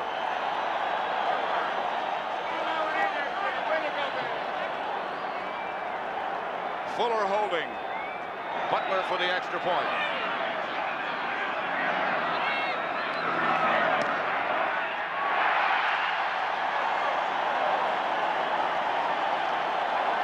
Bears move in front 17-0. That was a good pass pattern down there by Willie Gall. He ran what we call a post corner. He starts into the post, then he goes back out to the corner as McMahon rolls. McMahon rolls left, has the blockers. What a shot he put in there to Willie Gall. And running to his left and throwing on the left to his run. Let's watch it here. Here's Willie Gall here. He's going to start up, start in, and back here. McMahon gets a ball, comes out here on the run, hits him right here. Now watch Gall. You see the motion come out here? Gall starts in. See him come in there? Then he goes back out to the corner. McMahon reads him all the way and zips that touchdown to him. Now what does he do? Shake. Oh, boy. Doink. Give me a one right in the head there. I love it.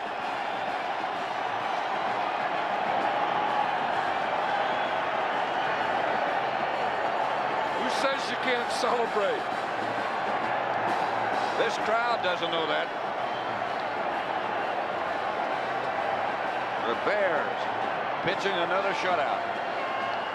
6:56 left in the third quarter as Butler kicks off. That's Ron Brown, a yard deep in the end zone. And now around to the outside. And with that great speed, Brown stays on his feet and spins outside the 40 to the 42 before Jim Morrissey brings him down. A 45-yard kickoff return by Ron Brown. Hey, Willie Gault was the safety man. He was the guy that was supposed to tackle Ron Brown if he breaks away. Gault was waiting. He was one man away from it, and he finally got blocked. Watch Gault. He's staying there. He's saying, where is he? Where is he? And Norwood Van, number 51, is going to come in. Watch him take Gault. Takes him right out of bounds. Gault gets in a reversal. Says, hey, I'm an offensive guy. Hey, I run fast. I don't fight. What do you want me to do? I'll race the guy to the end zone. Brock retreats. Ooh, Henry Ellard makes the reception, and Wilbur Marshall put a hat on him, a heavy hat.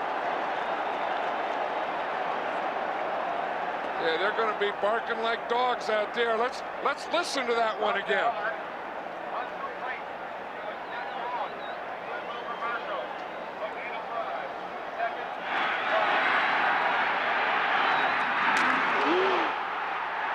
That hurt up here.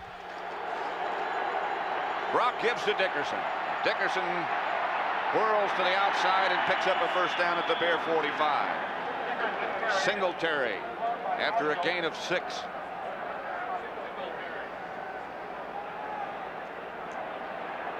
I'm sure he wanted to go for that fourth down play, and I'm sure he wanted to throw that ball in the end zone, and I'm sure he wanted to wear that headband again this week.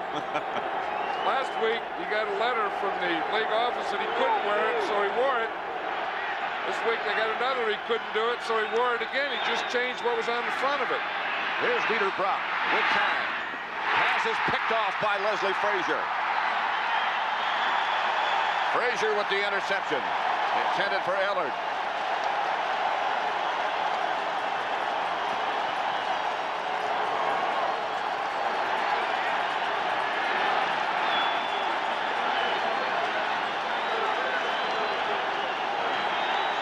Some sort of a discussion,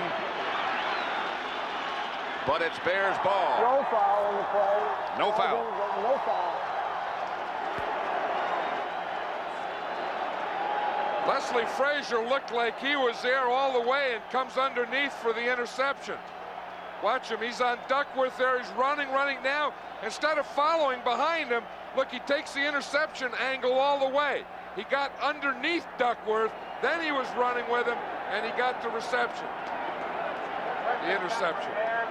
I'll tell you, there's a guy, I think he's one of the reasons for the success of this Bear defense. Well, you have to have good cornerbacks in order to be able to play that defense. Well, you leave them out there naked on an island by themselves, those two corners, and if they can't cover man-to-man, you can't play that defense.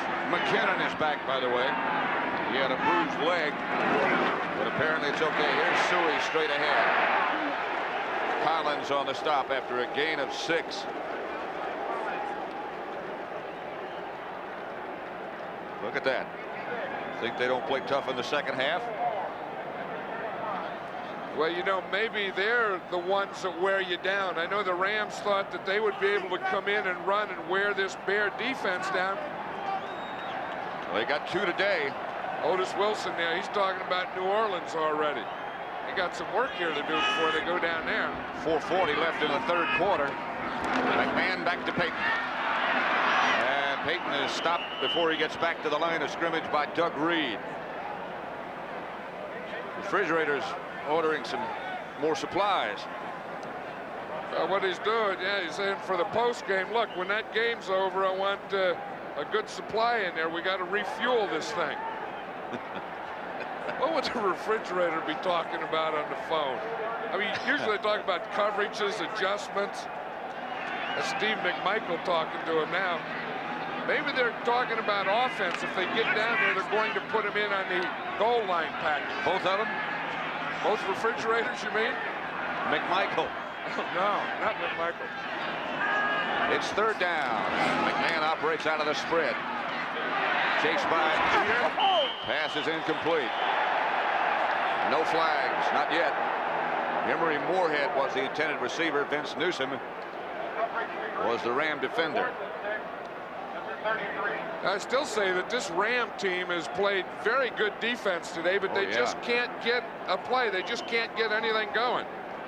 Because they've gotten the ball. The defense has gotten the ball back for the offense. They've done some things for them, and they just can't take advantage of it. But as you say, of all the games we've done, we've never seen a team score a touchdown against the Bears. So that's not easy. We saw the Jets get 2 field goals, but no one else. And no one's gotten in the end zone. Irvin Johnson back deep.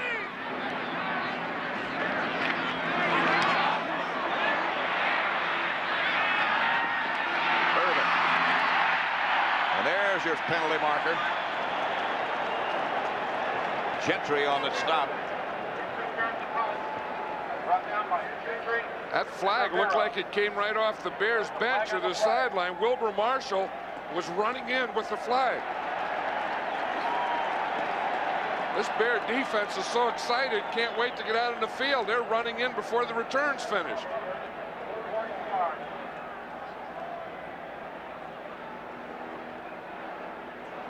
Here's Buddy Ryan looking on. Illegal block, number 33, on the return, 10 yards, first down. Yeah, that was number 33 is Charles White.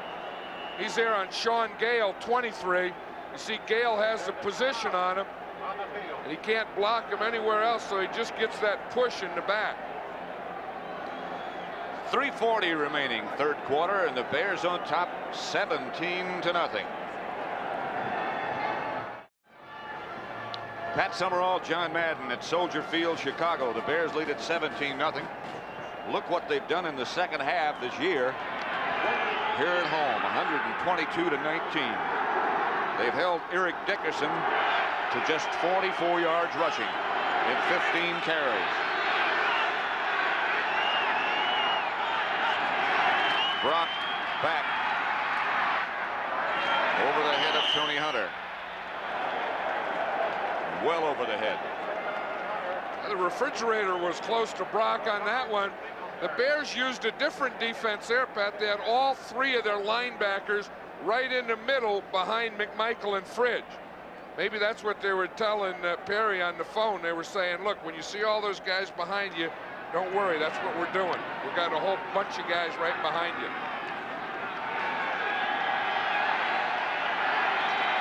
Second and 10 Rams, their own 23.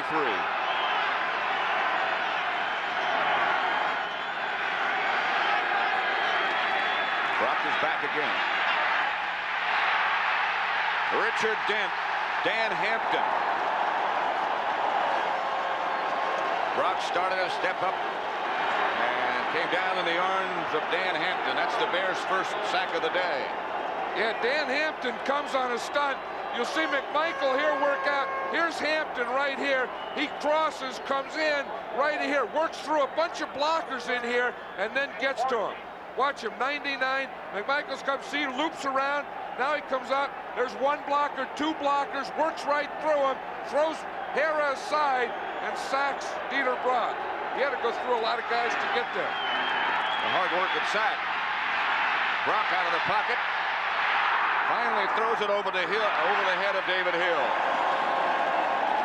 And the Rams once again will have to punt.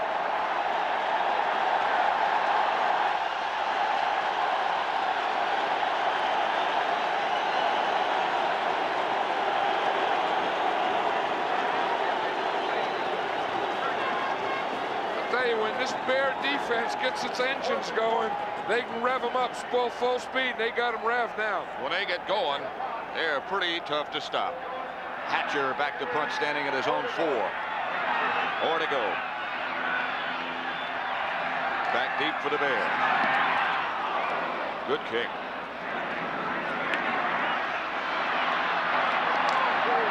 Or to go is hammered hammered at about the 37-yard line by Norwood Van. 48-yard kick by Hatcher. Bears take over 1st and 10 at their own 39-yard line. Good kick. 17-0. Soldier Field, Chicago. The Bears lead the Rams 17-0 for the NFC Championship. Their last championship, 1963, at Wrigley Field. You know, when you talk to the Bears and your coaches, they all say it goes back to last year that this thing all started a year ago this time when they lost to the 49ers in San Francisco. They got so close they didn't get it. They realized what it was all about, and that loss made this year. McMahon on a quick count. Coming out of the pocket. And scampers out of bounds. McMahon carried. Picked up 3 before he went out of bounds. Couldn't find anybody open. I think what he's doing is laughing at his own decisions. He made about 3 or 4 of them there. He was going to pass. Watch Mark Bortz come out and block Mike Wiltshire, number 54. Watch him see. He makes that block. He takes Wiltshire out of there. Now that opens a lane. Now McMahon says, I'm going to throw. Nope, I'll run. No, I'll throw. No, I'll throw. No, I'll run. No, well, I'll go out of bounds. He made about 4 or 5 decisions there. Calvin Thomas has replaced Suey. That's McKinnon, motion man. This is Peyton. Peyton stopped by Jim Collins after a pickup of about 3. Given 4. About 2 shy of the first down.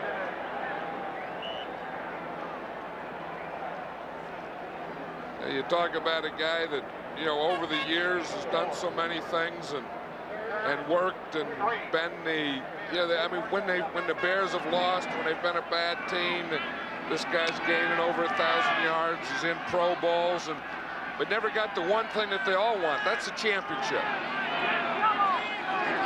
They have checked him pretty well today. Figured in a couple of pass receptions. Here's Thomas. And now the Bears will have to punt. Reggie Doss again made the play. I know what McMahon's thinking there. He's thinking, you know, we ran that roll to the right side on 4th down. We got it. We ran it to the left for a touchdown. Why didn't we run it there on 3rd down and we wouldn't be punting now? I know he's thinking that. Maury Buford back to punt, and Johnson and Irvin back deep for the Rams.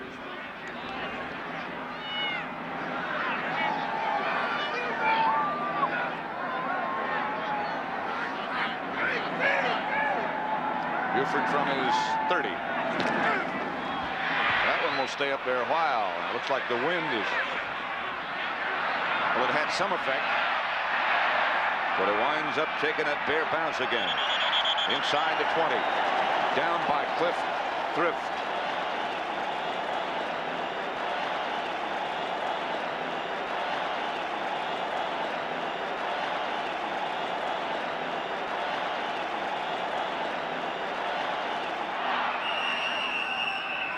Again, confusion.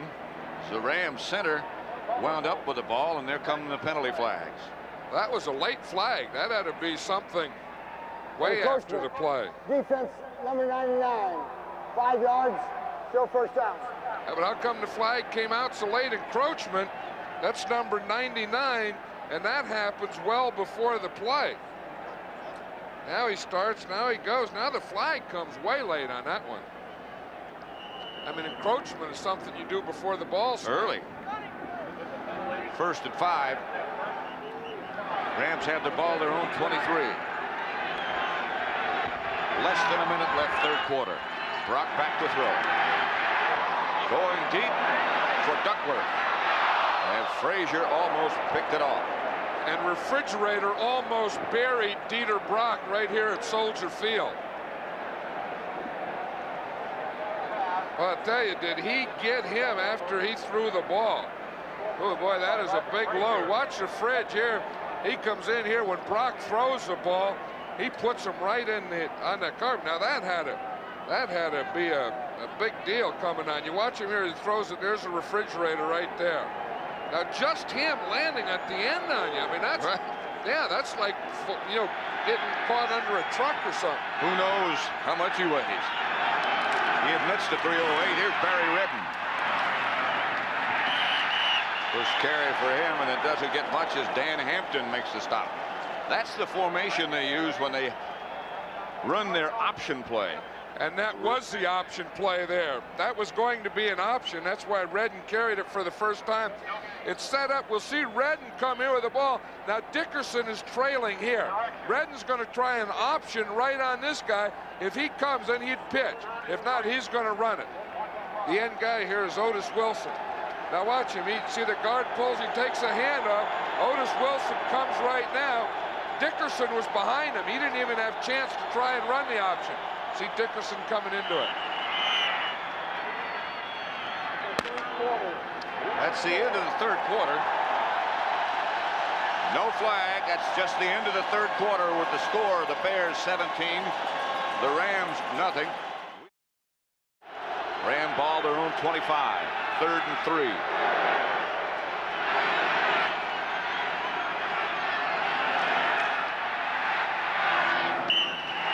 Bears had a blitz going. Pass was intended for Ellard. Brock had no chance to set up. Marshall was coming. William Perry was close. I'll tell you, he was close. You know, a lot of people think the offensive people say, well, you know, Perry really isn't a good defensive player. He is a good defensive player. He's big. He handles that middle. And as Mike Ditka says, you watch a lot of things happen around him. And they do. He's always getting penetration. Hatcher standing back at his own 10. Keith ought to go back at the Bear 40.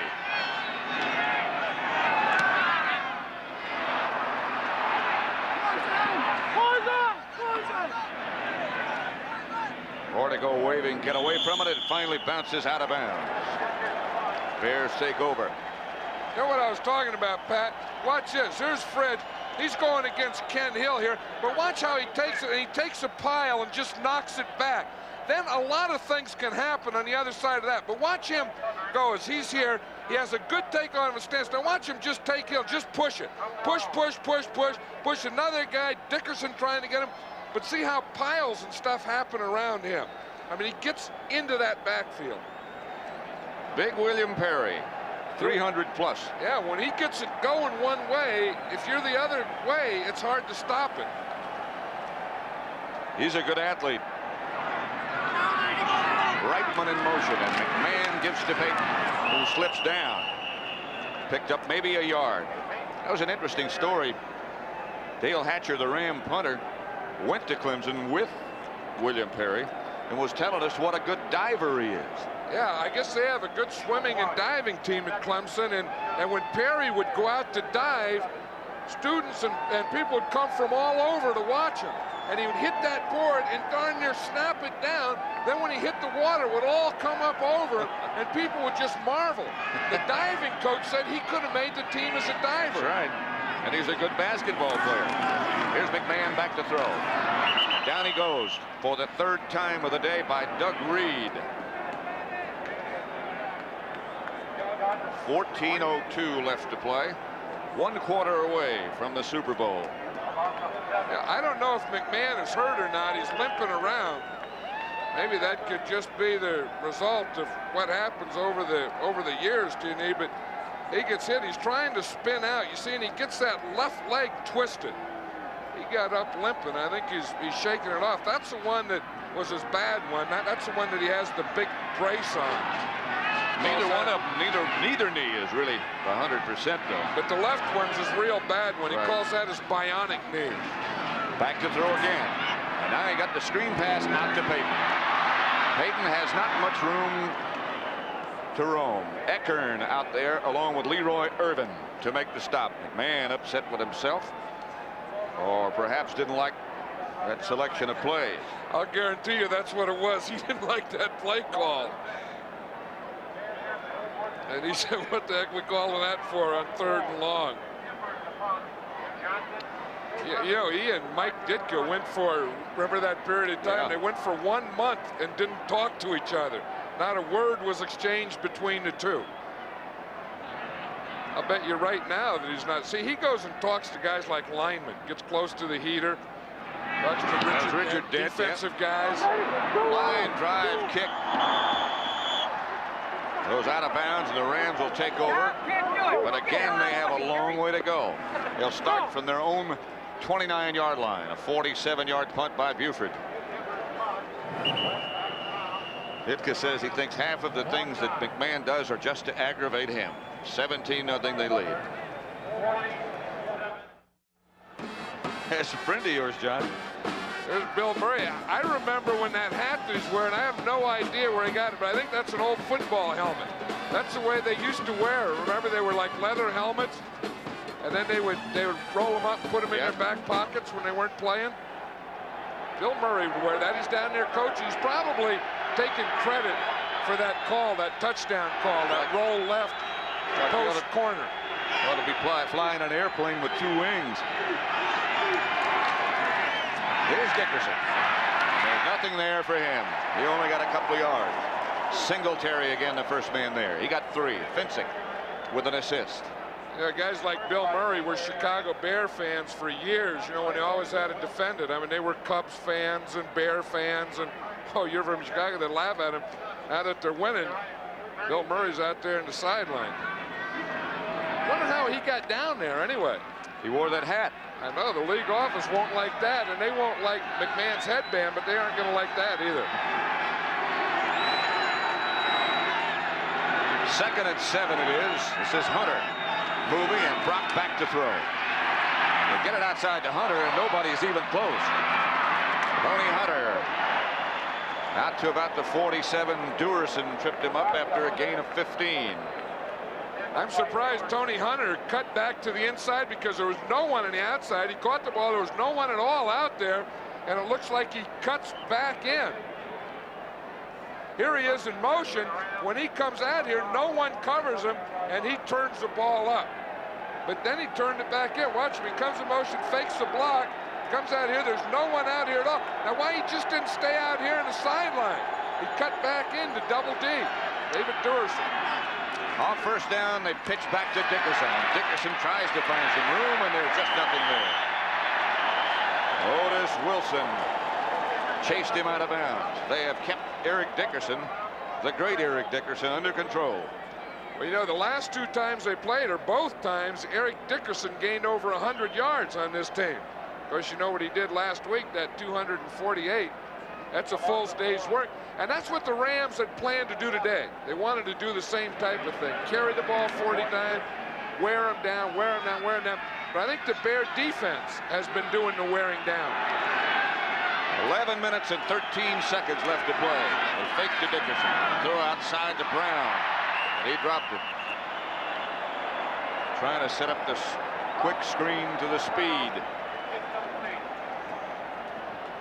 That was one of the things the Rams put in for this game, that, you know, the quick screen, the type of stuff that wouldn't be bothered by the wind, where you could get it to your fast guys out in front. Of course, that plan didn't work when you dropped the ball, but the idea was to get the ball out quickly to Ron Brown, get blockers in front of him, and him going down the field.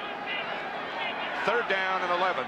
You know, could you see Perry, though, wearing that bathing suit that those divers wear, like Louganis, Greg Louganis, those little Speedo bikini deals? Somehow I can't imagine it would be little. Brown in motion.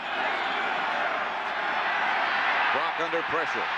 Gets away from a couple, but not all. Perry finally gets there. 2nd sack of Dieter Brock.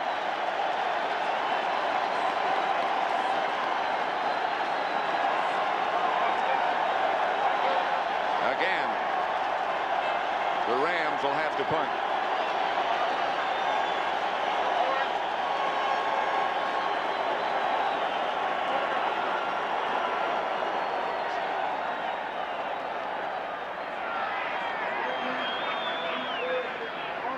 Ortego standing back at the 22-yard line. This is the 9th punt.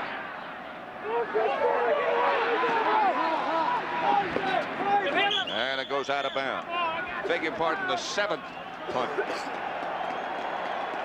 You know, we always talk about stunts. Let's watch one. Here's Perry. This is how they got there. He goes first. Hampton. He comes second across. Now Hampton gets there first. Dieter Brock has to get, and then Perry falls on him. Watch the two guys cross. See Refridge go first. Hampton comes around. Hampton's free. He makes Dieter Brock put the ball down, spin around. Now here comes a Refrigerator and a whole bunch of other guys. Holy moly. Wilbur Marshall, the Refrigerator, full package. They all met right at number 5. 10:40 left to play. Peyton gets the carry. Chase, Leroy Irvin. After a pickup of just a couple. Mike Wilshire. You know, all the hoopla around this game about the game between, you know, Dickerson on one side, Peyton on the other, them the two great running, but really hasn't turned into that. No, it hasn't. Both of them have been checked. Both defenses have done a good job at checking them. You know, they both went in. If that's the thing they had to do, they've done that part of it well. I think the difference here is Jim McMahon. Few snow flurries are starting to appear.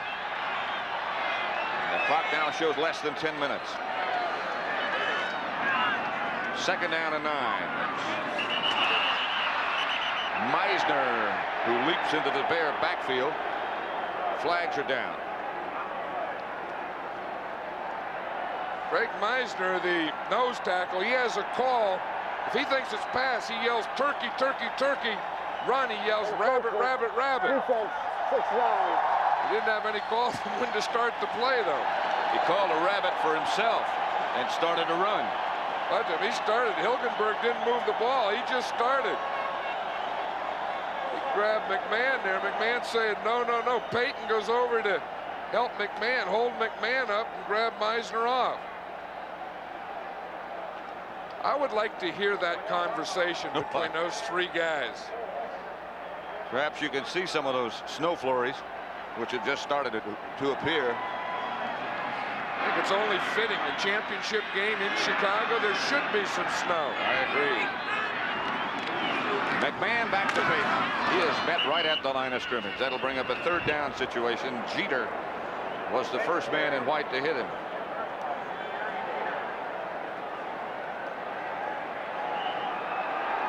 Yeah, as I said before, that's one thing. You know, the Rams really did a good job of shutting down that running game. We see Gary Jeter, he takes an inside rip. He comes inside a covert, rips him with his right hand, and he's the guy that gets the penetration and the first guy there. This is one of the few places that they cheer bad weather.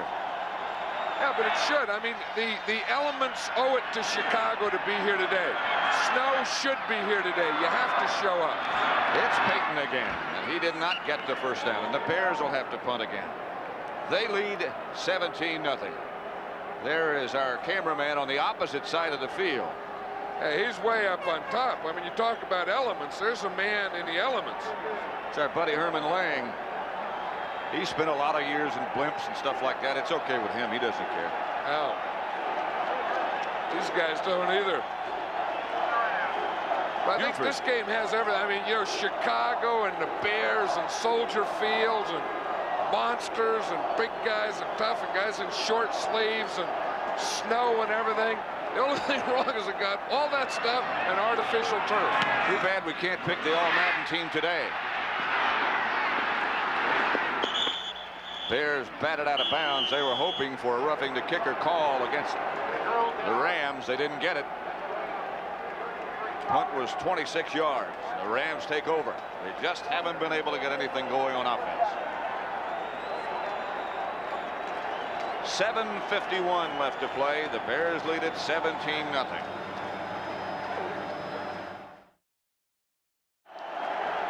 There is our location. They're saying the dream is over. The wait is over. The dream came true. And you can see the snow down in front of us.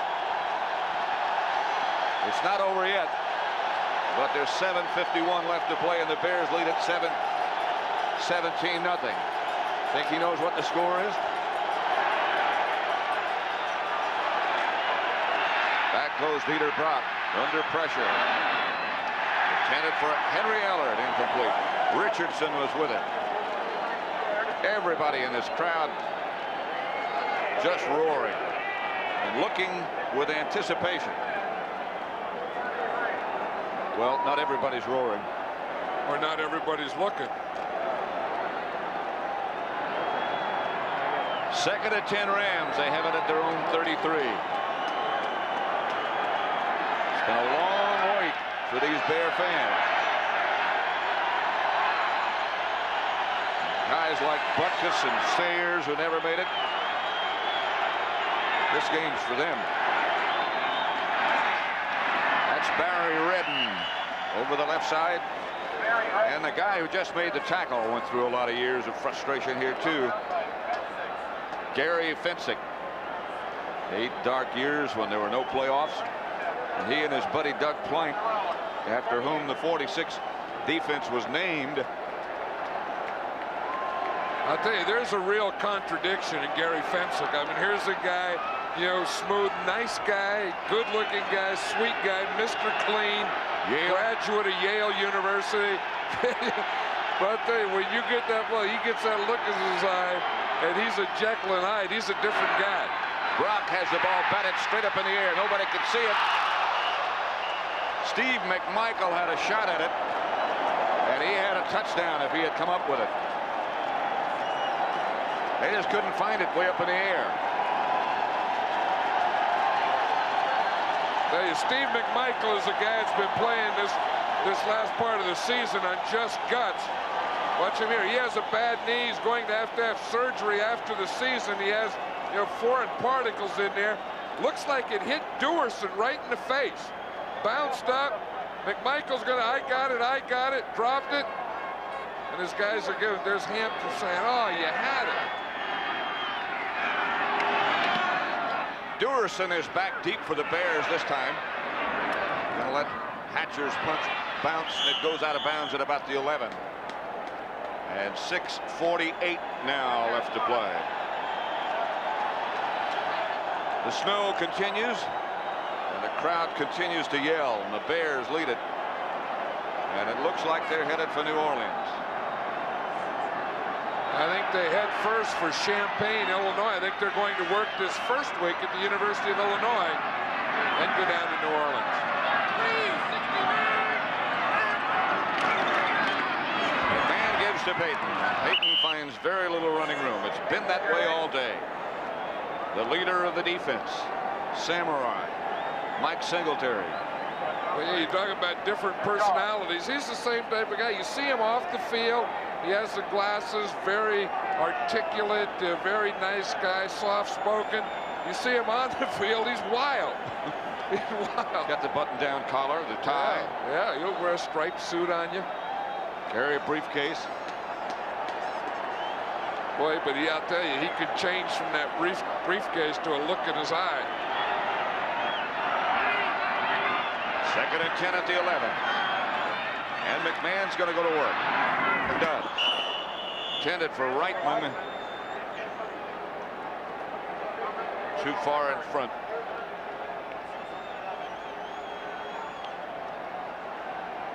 Hey, there's another guy that's having a good game today. Jim Covert, number 74. You know, he's had it every game that we've seen. Last week it was against Leonard Marshall, and he's had it against Jeff Coat. He's had it against all those guys. He's the captain of this Bear offense. He's another of those that was drafted in 1983. Yeah, that's quite a tribute, you know, for a guy just to be in his 3rd year, be in the Pro Bowl, and be the captain.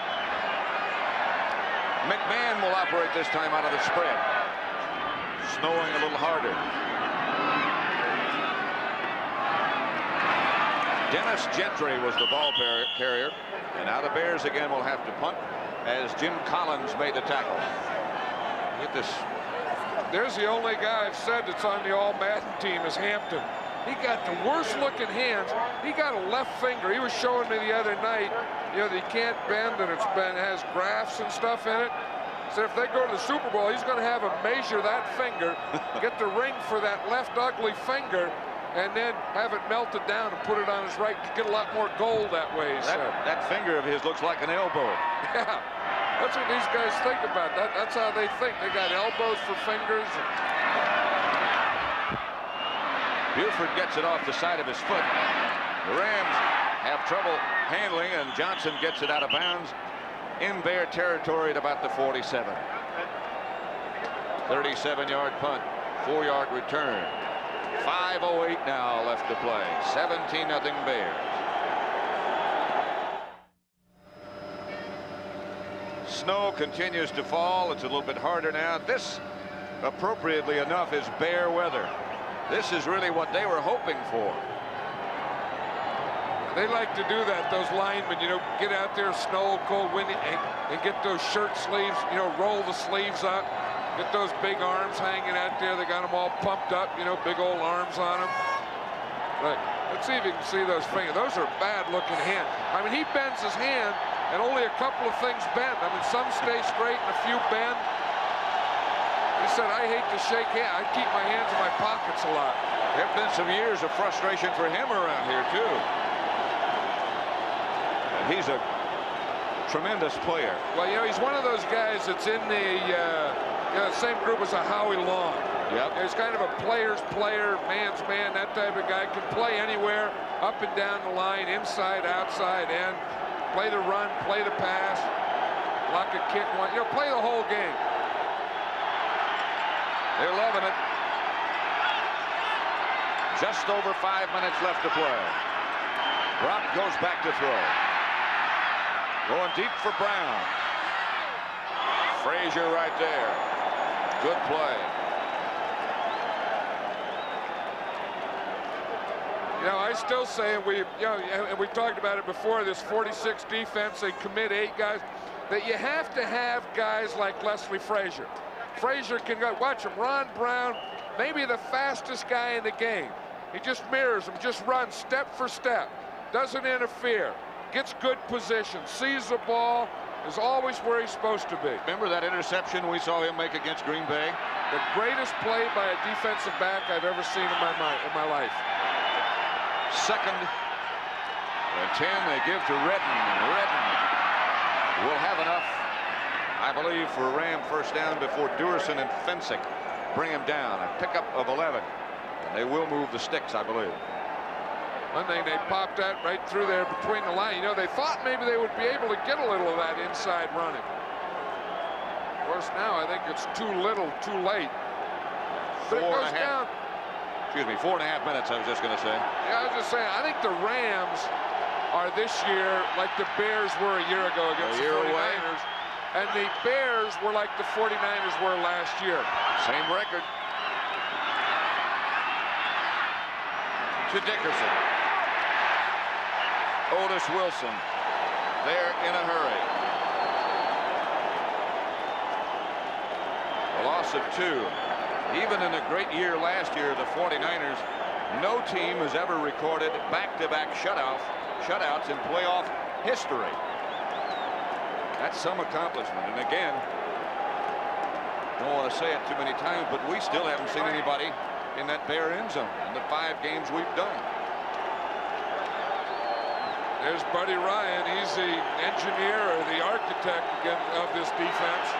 And those players all love Buddy. He doesn't even call him by name, just calls him by number and nickname. Here's Redden again. Otis Wilson and Wilbur Marshall made the stop. They've both had tremendous years. You know, Buddy calls his players like Wilson's, you know, 55 and 50 and so on. And he just tells them this, 22, you do this. He said he started doing that. He said when he first came to the Bears, he didn't know the players. He had a 5th defensive back named Walter Shine, right, who he would put in, you know, on the nickel. And he said he forgot his name. He was calling him Bashnagel. He said he'd get 3rd line and say, Bashnagel, Bashnagel. The Bashnagel, he was a receiver. He was a wide receiver, right. Here's Brock on 3rd down. Chased by Dent and down. The ball is loose, and the Bears have it.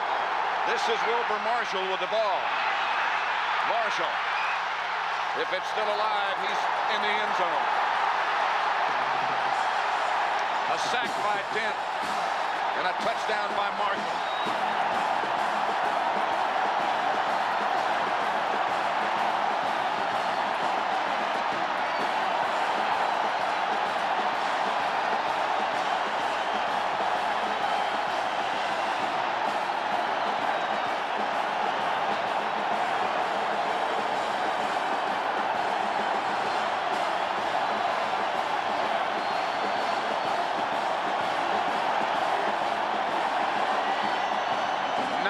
different Bear defensive players have scored touchdowns this year. That was Wilber Marshall.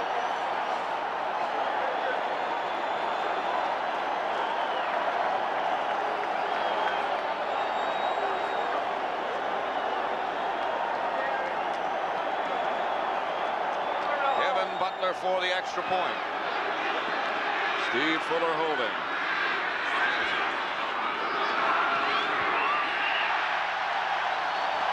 Like almost everything else, the extra point is perfect.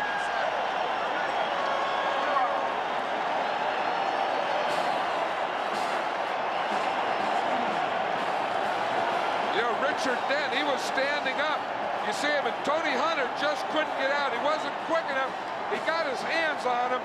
Dent comes in, grabs Dieter Brunk, just strips the ball right out of there. Watch him, he's outside in a stand-up position. See Hunter, 87, tries to turn out, and then Pankey tries to get out. They can't. He just strips, turns him, the ball comes flying out. Wilber Marshall picks it up, finishes it off. What 2 playoff games Richard Dent has had. Marshall got away from Dickerson, and now he's picked up a convoy. Richard Dent last week against the Giants played, I think, the most dominant game that I've ever seen a defensive lineman play. Marshall and Wilson and the Bear fans.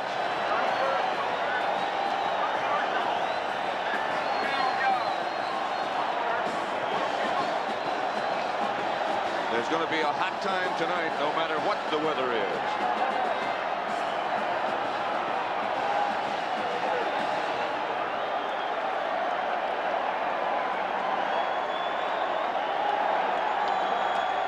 There's Walter Payton. It's been a long time coming. Brown. And a penalty marker is down, and Brown is off to the races. Cut down by Kevin Butler. That might help him make the All-Madden team, but they're going to bring everything back. Hey, he had to get out there. He was in a foot race. The kicker was in a foot race with Ron Brown to the sideline. Kevin Butler got him. Of course, it didn't count anyway, but it looked good. I have to believe Kevin Butler might lose that race most every time. Yeah, but see, he's there. He's telling him how he did it. You know, these guys hardly ever make tackles once. He said, I'm going over, I cut him off at the pass, I throw, and I just went for that knee. I took his knee out, and then he had to go. Wherever the knee goes, you have to go, he's saying. Yeah, they'll brag about that. You know, those guys can kick, make field goals, extra points, point. But I was talking about that tackle they made. So the Rams are backed up to their 10-yard line. And we have 2 minutes and 24 seconds before the real celebration starts.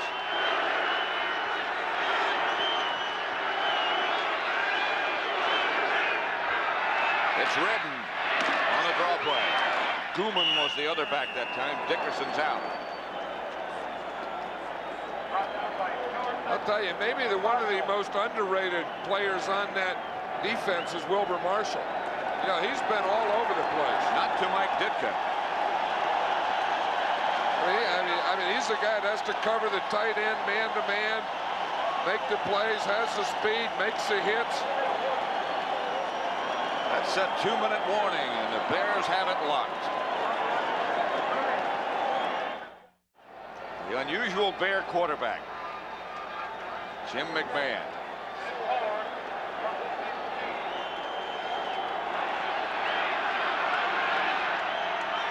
$24-0. Bears over the Rams. Brock to Redden again. Redden hammers outside to about the 30. Reggie Phillips on the stop. Most of the regular defenders are out of it. The game, I mean, the defense. Most of the crowd will be out of it. As I said, unusual. He has a reaction for everything, doesn't he? That's really his way of saying how happy he is. That guy's a beaut, but I think of all the guys in the league now that I've met, we've spent time with, I think it'd be more fun coaching him than any of them. Brock gets it outside to Bobby Duckworth. Duckworth is nailed out of bounds. Michael and Hampton and the rest getting a little rest. Ron Rivera made the stop. Clock stops with 1:14 left to play. Talking about the Bears going down to Champaign-Urbana to work out. Reason being they have a bubble down there, an enclosed field with artificial turf, like the Superdome. They're starting their celebrations already. They got dances and songs, and these guys have every, you know, one thing I like about the band, they've had a lot of fun winning. I mean, they have records and they have songs and they have, you know, what do you call those things, videos? And right, the Super Bowl shuffle. They've involved the fans. I mean, it's a whole big thing. Everyone's taking part in this deal. Things are not so happy on the other side of the field. This game, the NFC Championship, worth $18,000 for both teams. Dan Hampton looking on. And of course, when they go to the Super Bowl, the winner gets $36,000. So it's not without its rewards, other than the acceptance and adoration of the fans. I'll tell you, but more than the money, though, Pat, the big thing's that ring. The ball again. Let's say it was dead. Mike Ditka. Clock still running with 30 seconds on the clock. Nobody has left. I mean, the place is still absolutely full. Well, they've been waiting too long for this to leave. I mean, you don't wait all those years, all this time, and then finally get it and then leave early. They're going to stay. I bet you the players won't even want to leave the field. That's going to be it.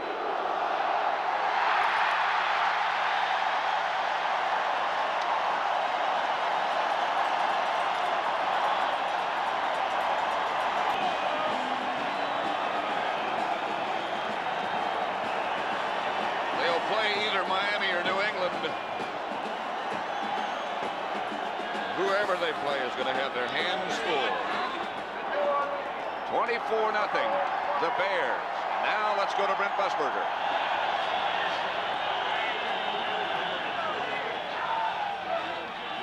And finally, a Super Bowl for the Chicago Bears. Walter Payton hugging Virginia and Ed McCaskey, and now linebacker Otis Wilson.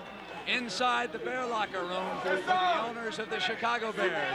She, of course, is a lovely daughter of the late George Halas, the founder, who was the coach of this team the last time they won a championship. And the fridge, number 72, William Perry. A team of destiny, according to Bud Grant, before this game started. And the former Minnesota Viking coach knew something there, because today they became the first playoff team in history to record back-to-back shutouts. First it was the Giants, and now it's the Rams. And our post-game activities will continue live from Soldier Field in Chicago. We're getting ready for the trophy presentation. Of course, the winner of the National Football Conference receives the George S. Halas Trophy, and of course we have the owners of the Bears, Mr. and Mrs. McCaskey, here. Are we on? We're on. We're on to make the presentation. Forgive me, I'm punchy. As I understand it, this is the George Halas Trophy. Virginia's here to present it to the owners. Virginia? No, to the president. How heavy is that, Mike? You have it? First of all, I want to thank all the coaches, the Chicago Bear coaches, and the Chicago Bear players. I'd hate to think that I had to do this over in the other side of the locker room area. I'd also like to thank the Chicago Bear fans here in Soldier Field and in Chicago and everywhere for all the love and support that they've shown to us during this year and especially today. This trophy was established by the National League owners in March of 1984. And last year, the 49ers won it, but there wasn't a ceremony like this. The trophy wasn't ready for presentation. So this year, we have it right here in Chicago. Well, Mrs. McCaskey, of course, Virginia McCaskey, George Hallis's daughter. Congratulations to you, but you're going to make your presentation, of course, to the president of the Chicago Bears. Yes, I am. I just want to mention first that a lot of people have said to me this week, or this year, isn't it too bad your dad wasn't here to see this? Well, I think he's been with us the whole season, and I think he's here with us now, and he'll be with us always. And it's a special honor and privilege for me to present this trophy to Ed McCaskey, the chairman of the board, to Michael McCaskey, president of the Bears, and to our coach of the year and every year, Mike Ditka. Congratulations. Thank you very much. Congratulations. Mike, I'm gonna go ahead and move over to your coach, Mike Ditka, who made a lot of critical decisions. Of course, for all, congratulations to you, Mike, and the Chicago Bears for, you know, this an outstanding season and a great victory today. Well, we did it this way all year as a team, and boy, I say we played hard, and I got to give the Rams all the credit in the world. What a good football team and what a great, well-coached team John did. We had our work cut out. We made some breaks early and held up. Well, one break you made for yourself was a crucial play on 4th and 6. You went for it when everybody, you know, I want to know what your thinking was on it. You made the first down and eventually scored. Here's the play right here, 4th and 6, and then we ended up with a touchdown pass to Willie Galt. But well, the only reason we went for that, Irv, is because I knew that a lot of people would question it. So we just decided to go for it. Oh, well, it's easy to say that now that you won it, but what did go through your mind at the time? We wouldn't have gained anything punting the football, really. You know, to punt the ball inside the 10-yard line would have been really a fluke, so we just figured that whether start them on the 20 or start them on the 35, that's all it was. So it was 15 yards gained, so we figured we'd go ahead and try to make it. All right, Mike, congratulations to you and the Chicago Bears. And, you know, let's go back to Brent Musburger. You win and you have fun and you shuffle off to New Orleans and you play in a Super Bowl. That's the way it should be.